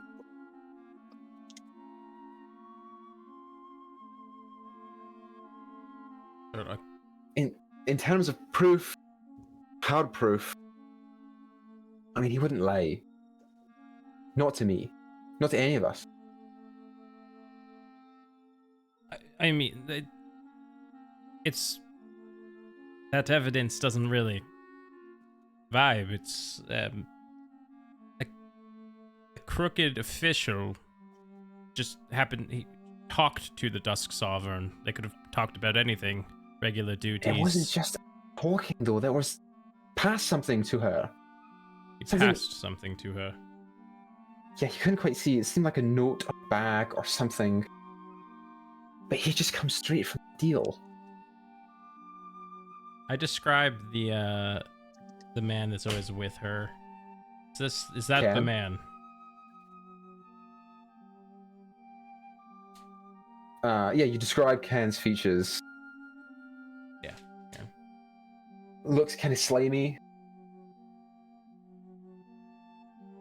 Sounds pretty similar to him, yeah. Yes. Look, I understand that this is a little bit of a stretch. And it's hard to believe. I know it is. I don't have proof, hard proof, that the Sovereign was involved. But I can do something else. I think we know where they're supplying from. That was going to be my next question. This is great news. Where? Okay. There's a set of islands just to the north of Yorne, but the country itself. You're probably familiar with just north of the Gulf of Pavone, there's a set of 3 islands: the Triworm Keys, the Hooked Isle, and the Nocturne Isle. We're pretty sure it's on the Hooked Islet. We saw there was a caravan that came through a couple of weeks ago, right before the games. We heard word that they were coming from the north. So we were looking for caravans as they came through, intercepted one of them, and it was pretty well disguised. I mean, it was hauling in rugs and tapestries, but inside of it, there was a big crate. We didn't manage to get our hands on it, but we opened it. Before they came, we saw it. It was definitely the... Definitely what? The Jad, the drug. Jad. Yes, this caravan came in a few weeks before the games. Did you happen to see a dwarven man? I know that's not a great descriptor to go off of. Was there a dwarven man amongst them? Just any dwarven man? Yes, just any dwarven man. I don't have a great description. I can give you a name, but I don't know if you would have gotten their names. I don't think so. No, I mean there were dwarven men like Was- around in the city. Did they have any prisoners? Anyone in chains? A child, perhaps? No, not that I saw.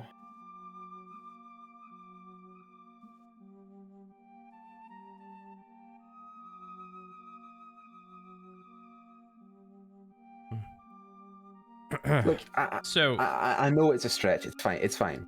I know it's a stretch. Just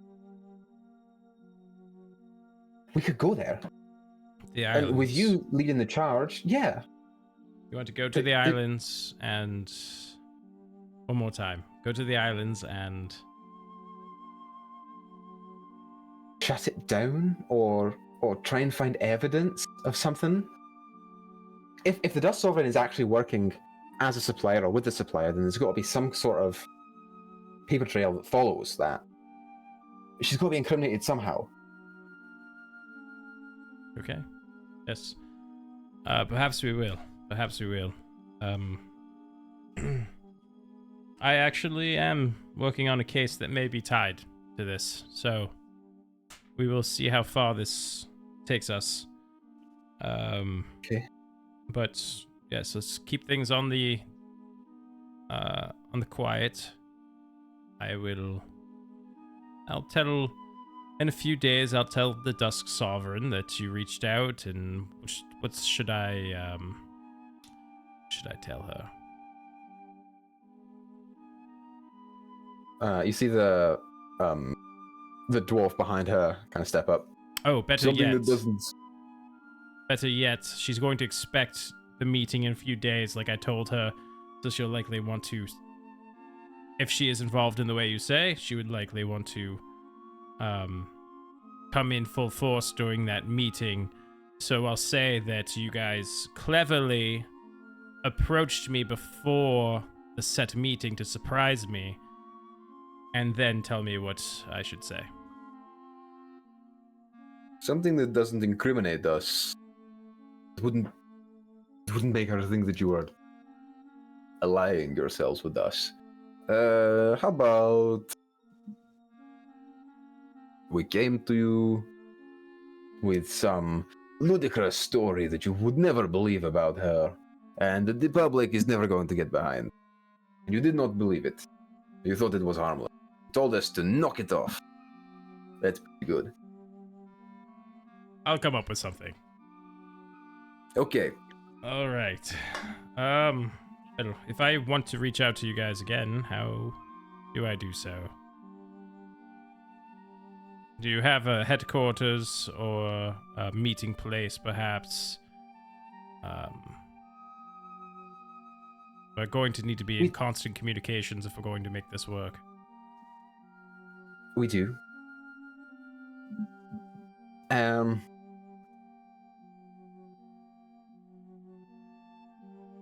Come back tomorrow at midnight, and I'll leave you a note. It'll be sitting under the right foot of the Dawnfather on the I do have prior obligations tomorrow night. However, leave the note and I will swing by as soon as I can. I may be out by midnight. It'll be encrypted then. If you're not gonna, we'll figure it out. It's fine. It's fine. Understood. Well, what are your names? At least what I should call you. Yeah. They kind of like turn around and look at each other real quick. They all seem to like gravitate towards the halfling at the front. It's like a brief conversation of, I don't know, should we do that? They turn around and the one at the front says, you don't need to know them yet, but for now, she kind of like pulls the mask back. You see a halfling woman, like kind of like tan skin, kind of frizzy, orangish hair that is pulled down into like a loose ponytail at the back. freckles on the front of the cheeks, and a little bit of a gap in between the teeth. Call me Nina.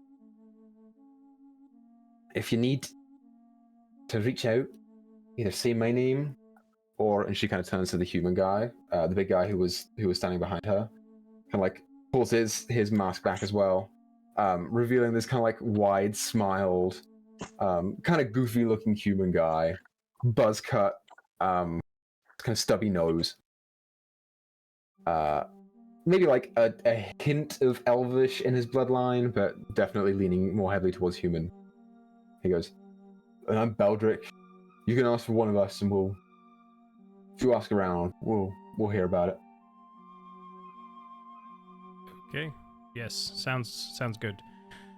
Thank you for bringing this to my attention. I would like to keep the city safe and drugs off of the streets, especially out of the hands of young children. So I will definitely investigate further. If you hear of a man named Aldrich, dwarven man, or a young boy named Kieran, would you please tell me any information you find on them? They are missing, and they also went missing on a caravan headed this way, so there may be some ties. The man in question was an alchemist, so I don't know if he was kidnapped to help make these drugs. Okay, yeah, we'll put out some feelers. Any information would be of great use, but I must go. All right. It's good to have you on our side. You as well. May the Dawn Father guide you with his ever-shining light. May his radiance be upon you all. As with you. And as they kind of like turn around, you see each one of them has like a patch on the shoulder that looks like it's a sunrise or a sunset. Yeah, I was kind of thinking like any symbology there that might show them to be sort of like heretics, like, you know, like anything that's like not standard for devotion to Pelor. Yeah, absolutely. Roll a religion check. Or a history check, whichever one's better. They're the same. Oh, wow, that's good. 24. Yeah, in terms of anything that will be declared heresy, not really, no. It's definitely not like an official symbol. It's not something that goes around a lot. It's definitely something that they seem to have made themselves. It doesn't seem to be any sort of heresy against the Dawn Father. It's just it seems like they are adopting his sigil and then using it as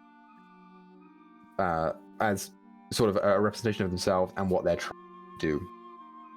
The Dawn Father, obviously, being a lawful good entity. I mean, you're a follower, you know, you wouldn't take the shit. Like, he's not in on what they're talking about.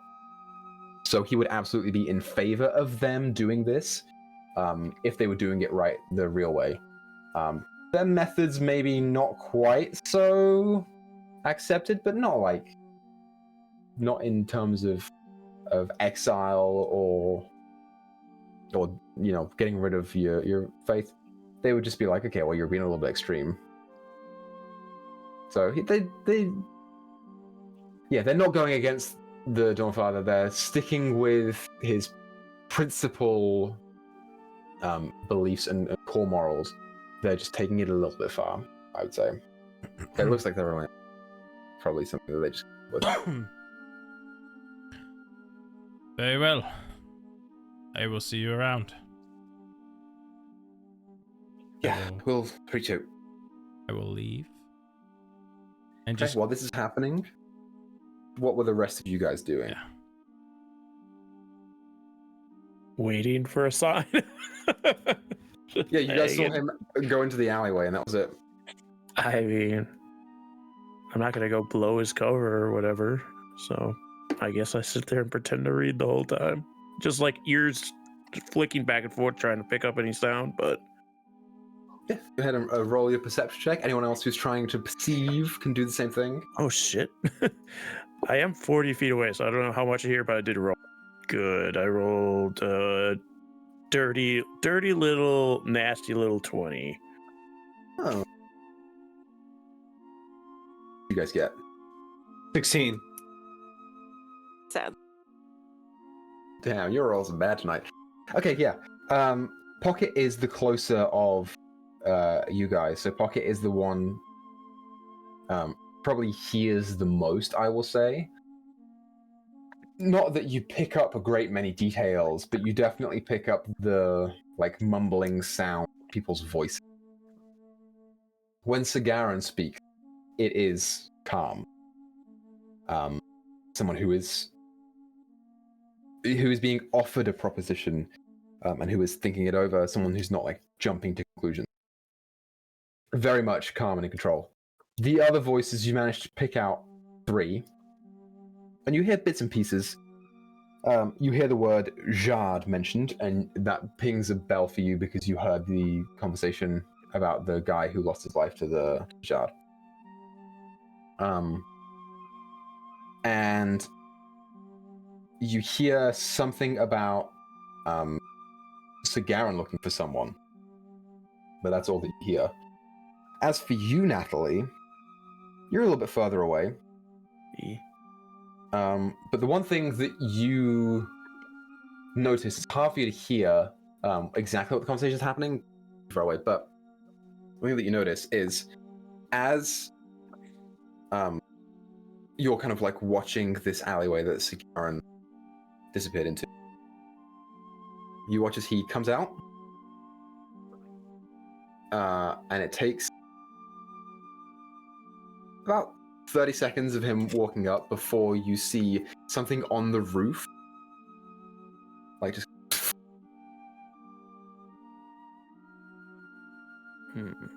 fly off. That's not great. I will keep that in mind for when I reconvene. Gary sits the out. I give you all a nod, and I kind of just nudge my head a direction, like walk this way. Make my way over there. Is that what this is? Yeah, that's me waddling. Making my way.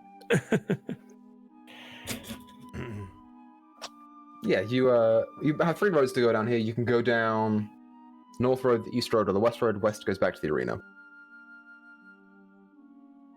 Where are you all staying one you guys tonight? wanna go? Do we still have our rooms at the arena? Yeah, those just Oh, okay. stay. They just stay Never mind then. all the time.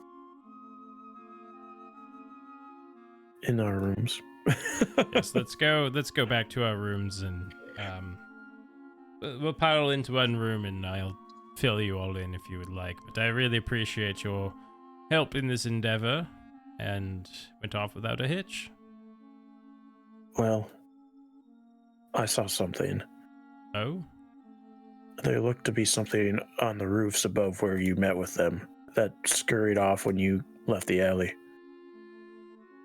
Yes, I mean, perhaps it was a tail, perhaps one of them, but also perhaps one of Zavine's. That's all right. It shouldn't be an issue. All right. I appreciate you letting me know, though. Will help me in how I approach things with her.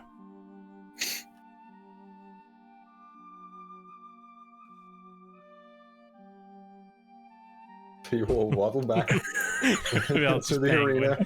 There's 4 ducks. It's inner line. Yeah, you waddle back to the arena, down steps, and to your rooms. You each have a room. Are we convening in a specific room, or are you just going to bed? Come. In. We go into Sir Garen's room. He's saying that for your room. your room. Yeah, No, no. I opened You Natalie. stay out of my room. Natalie's Yes.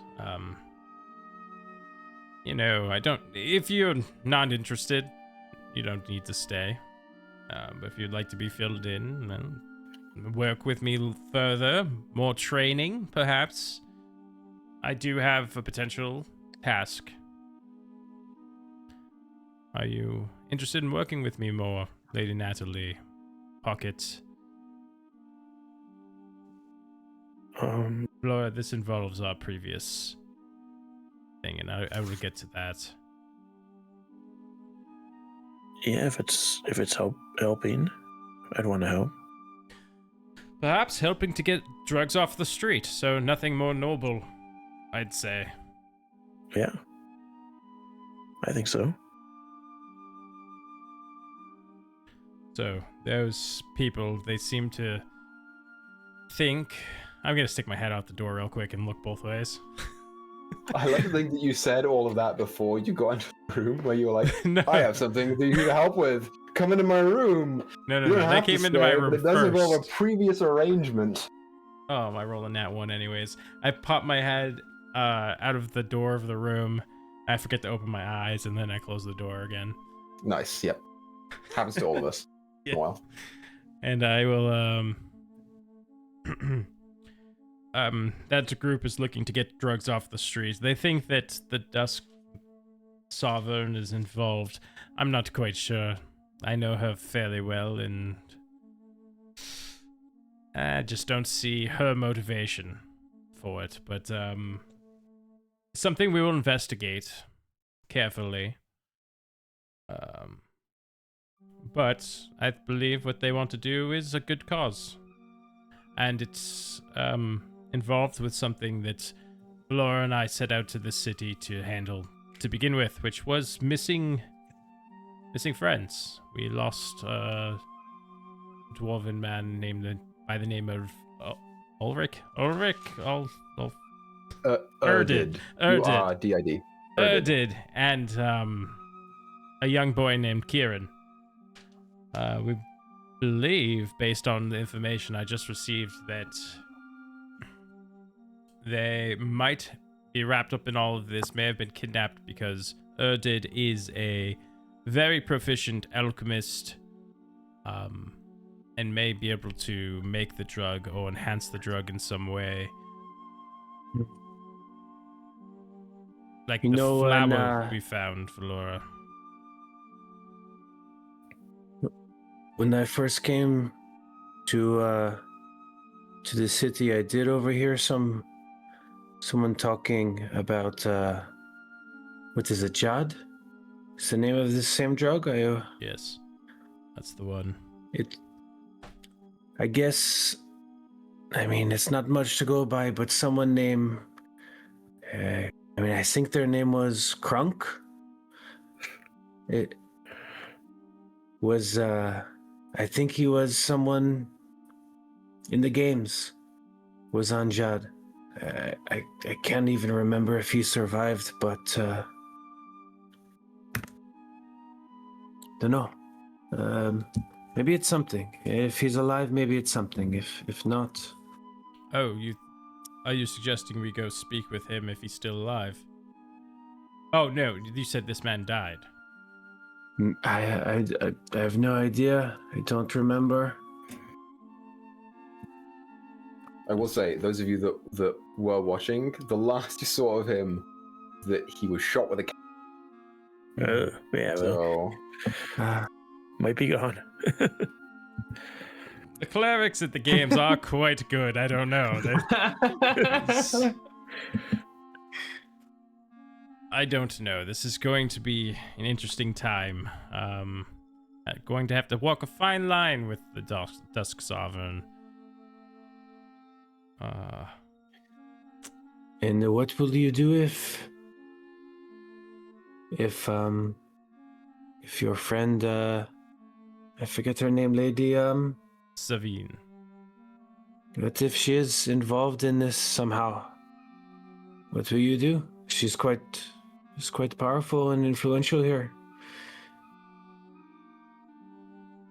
let her make her case. See what she has to say for herself and judge from there.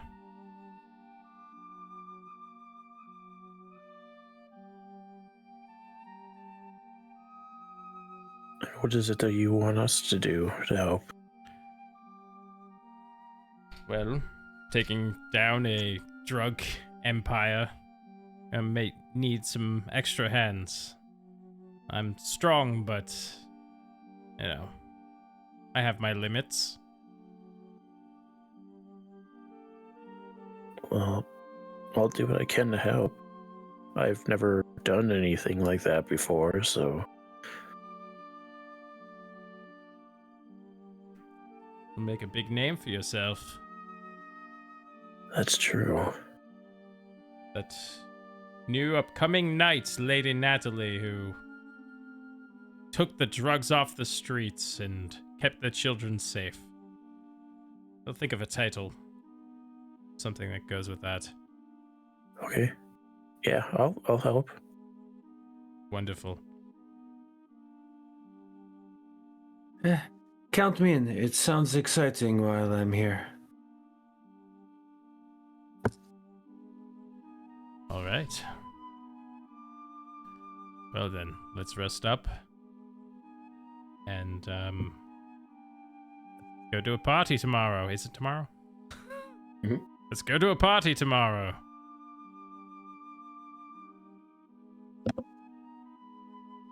Swoop. That's me going to my room. Swoop. As you. So for the rest of the game, anytime you want to get from one destination to another, it's Swoop. except for when you go to bed, in which case it's swoop. Yes. Noted. Oh, I almost forgot to Okay. say. In my head, as I was walking out of that meeting, I was thinking, Nina, darn it.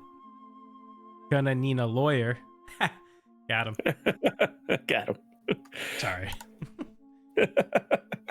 No, it's cool, Grizz. It's cool. Thank you. Okay, so you go to bed. If you haven't already, you may level up your character to level 3. Hooray! Because I believe this is the first long rest that you've had since the last of the games.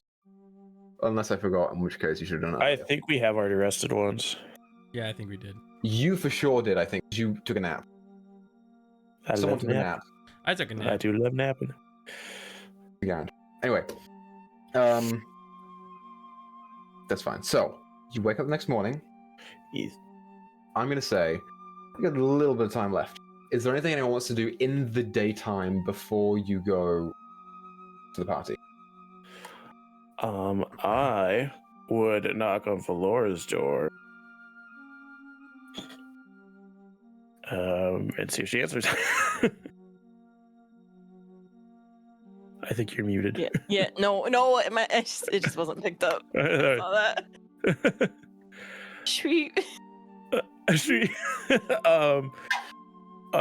Hello, Valora. I don't know if you would want to do this, but I was wondering if you'd want to go to like the bathhouse and get ready for tonight, like get hair done and stuff. You don't have to if you don't want to. I was just wondering. Probably a good thing you mentioned it. I was just planning on bathing here and brushing my hair. But if you think it's a good idea, then we'll go.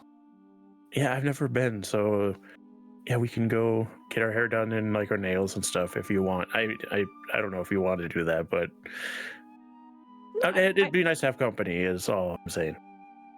Yeah, I'll go with you. Go. Maybe Right. not nails, but Okay, I'll do nails. You don't have to, and we'll go get prettied up. This That's is a the good biggest idea, character Natalie. arc of this entire story. The biggest character arc is Valora being willing to go out and get a manicure. Cool. Yeah. No Awesome. manicure. No manicure. Yeah, The hell, he hoof doesn't have polish, hooves. yeah. She has feet. She has feet. She has human feet. But she Pretty sure does she has have hooves. horse hands. No. Yeah, she holds the lance like this every time she goes. Yeah, makes sense. Yeah, you guys go find a bathhouse and go get clean. Before you do that, Valora, are you departing with the wolf pelt, or are you going to keep it with you? She's gonna keep it with her. Okay. With you. And you guys go off to the bathhouse. Yeah. You get all gussied up. Is that the word? Gussied Gussied up? Or Yep, gussied up. that's what I was gonna say. So yeah, it's a word. Giddy up? I Is that what think- you said? Gussied up. That is what I said. Anything specific that you guys are looking for while you're here? Yeah, just getting my nails painted blue and my hair all combed out. So it's like she usually has it like pulled back into a pulled back. I'm not gonna say ponytail. It's Say pulled it. back. It's You a say it. funny Like- tale. Just like brushed out, so it's like big and wavy, and it's her tail brushed. It's been a while, so she's just getting all pampered. And she's never been to like a bathhouse to do that, so out when in the city, you know. Mm-hmm. Yeah, I imagine Valora's hair is probably pretty matted from mostly being covered all the time and like kind of in braids. So she had just planned to finally try to brush it. So I guess maybe if that's all they can do there, that's probably, probably good enough. Yeah. Yeah, I want to say when you guys go out and you actually go and like take your baths, Valora, I don't know if you guys like in a like public like big one or if it's single ones, but you Valora noticed like midway through the bath, some movement to your left and you see Charade lying there, hands behind their head with a big puffy like bubbles on top of the head. Oh, Chilling. Charade, I didn't know you tagged along. Yeah. Well, enjoy your time. And he does. He basically does everything that you do because he mimics you the whole time. Yeah, and you guys hang out. It's pretty cool. Pockets of Garen? Yeah, so I think Pocket would like he'd notice Natalie's gone, like knock on her door, she's missing. And use this opportunity to Pocket will knock on Garen's door to see if he answers. Boys. Let's ooh. Come in. Hey, oh, it's just you, Garon. Do you know? And I notice Valora and Natalie are missing. Is it just you? It's just me. I'm you notice I'm kind of like in between speaking to you, I'm chanting something over my giant spear.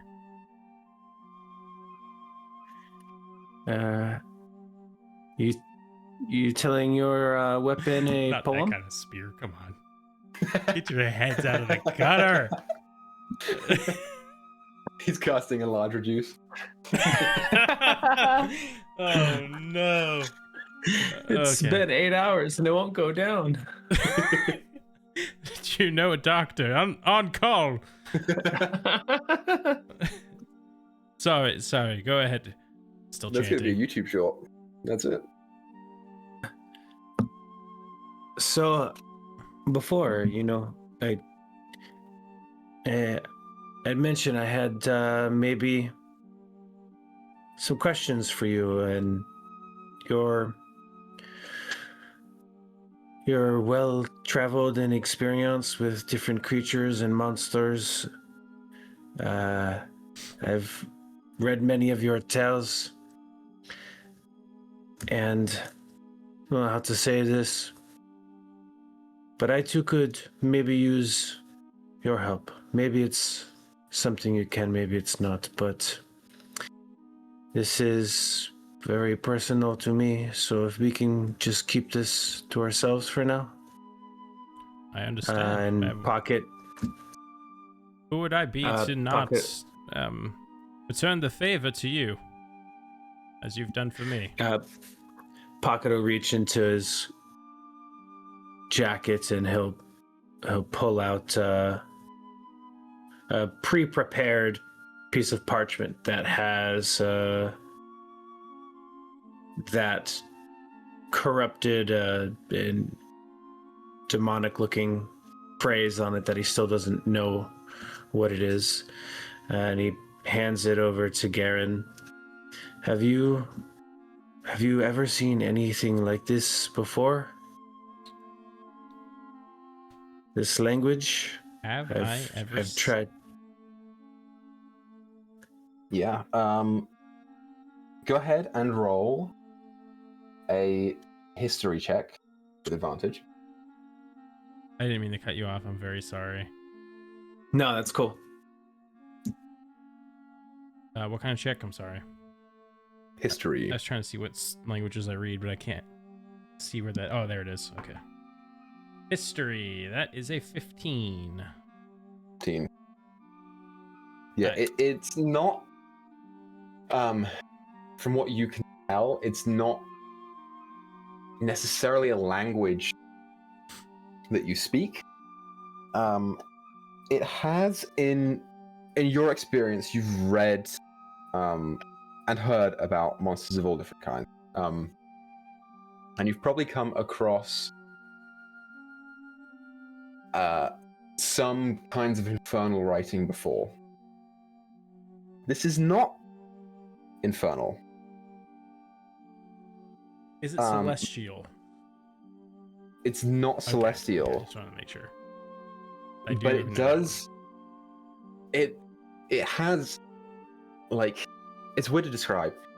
You're looking at the like almost penmanship, the recreation of what was seen, and there are aspects of the lettering and the way that it's written that does heavily remind you of Infernal. It's almost like this is either a derivative of Infernal or it's like code. something that's been encrypted. Yeah.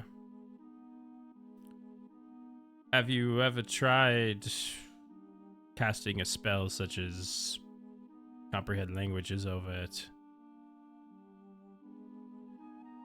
Yeah, recently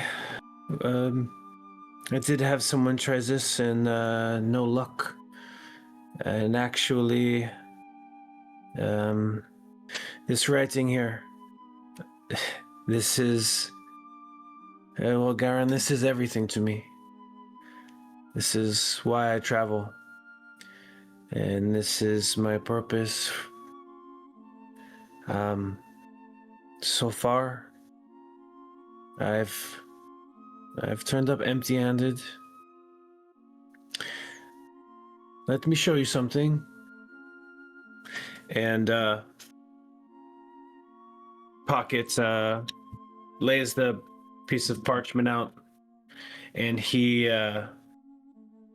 writes down the name Simon Black on the parchment, and just in front of you, it just fades away. It disappears. And Pocket says, Simon is my brother, and he was taken from me, and his name was taken from me. What do you mean his name was taken from you? I don't know. This is what happens now every day. I would try to remember him as it became more difficult to do so. So I wanted to write down my most cherished memories with Simon so I would not forget. And every time I write his name now, it disappears. And this strange writing is the last bit of him I have.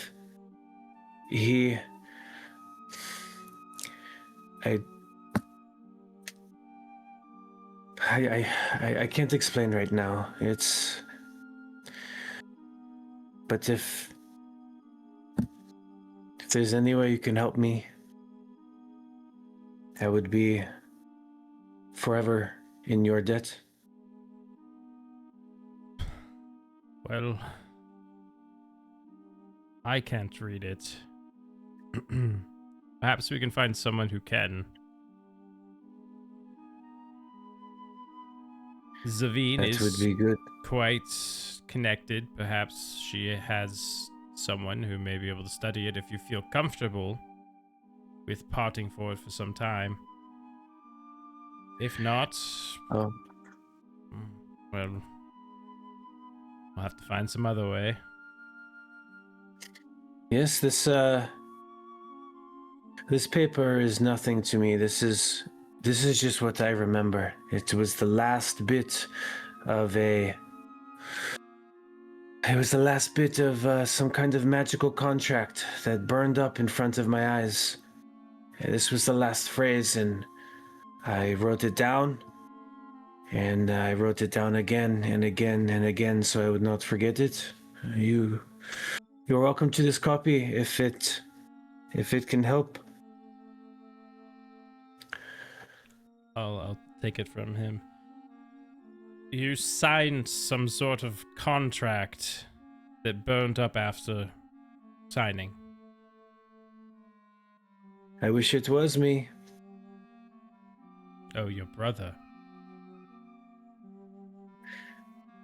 So by now you know I'm a bit of a fibber sometimes. Well, every night I would tell Simon stories I would make up. And maybe one story went too far. And he's just a young lad and impressionable. He thought that the story I told him was true. And, well, he was the one that fell to this contract of trickery.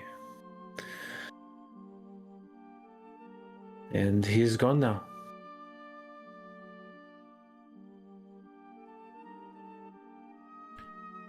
So your brother signed a contract. Yes. Okay. Just making sure I'm understanding all the elements here correctly. And since that day, he's been gone. Yes, as the contract he signed began to burn, and his name became transcribed and shifted in front of me into this language, these symbols, he too began to fall apart in front of me.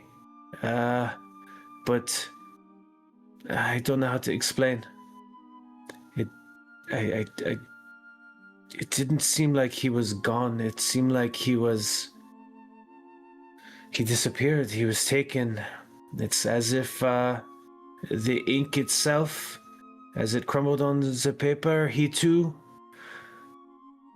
became erased, like his name.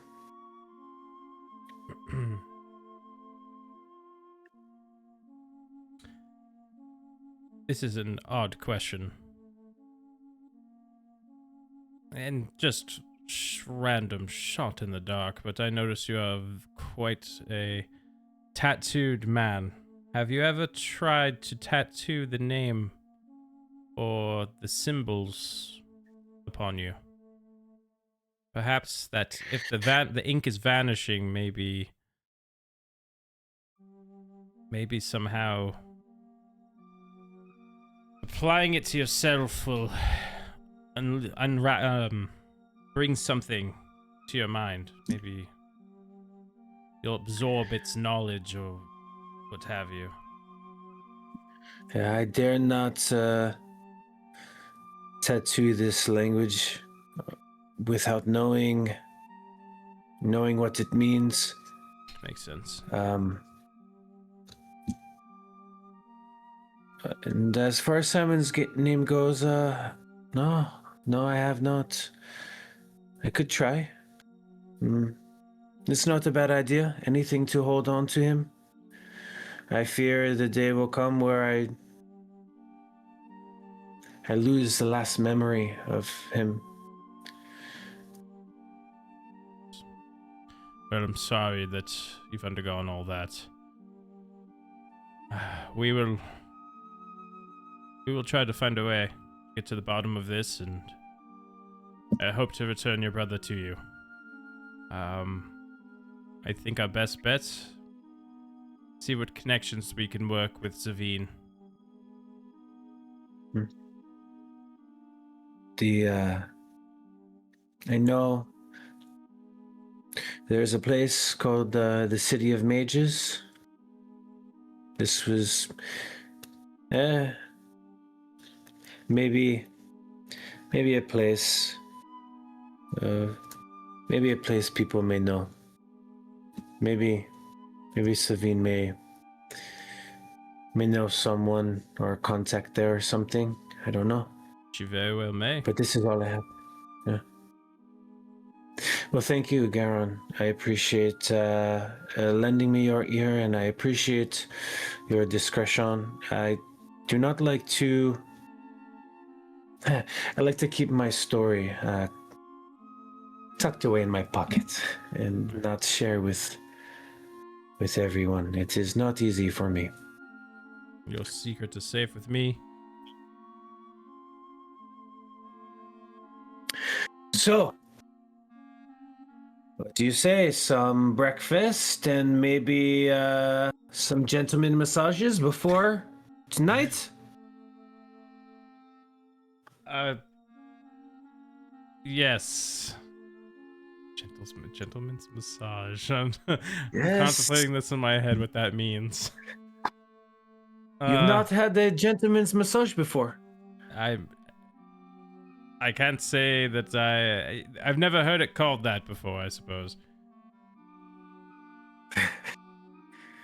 Well, you have not lived until you have had a very strong man take big hands and dig them into you.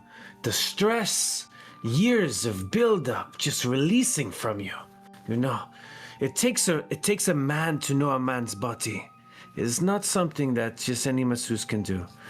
So we will find this, and we'll have some breakfast, and we will get some large, strong men to get the stress out of our bodies. My shoulders are quite tight.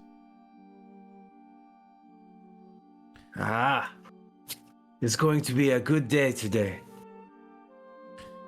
All right, let's do it. Live a little.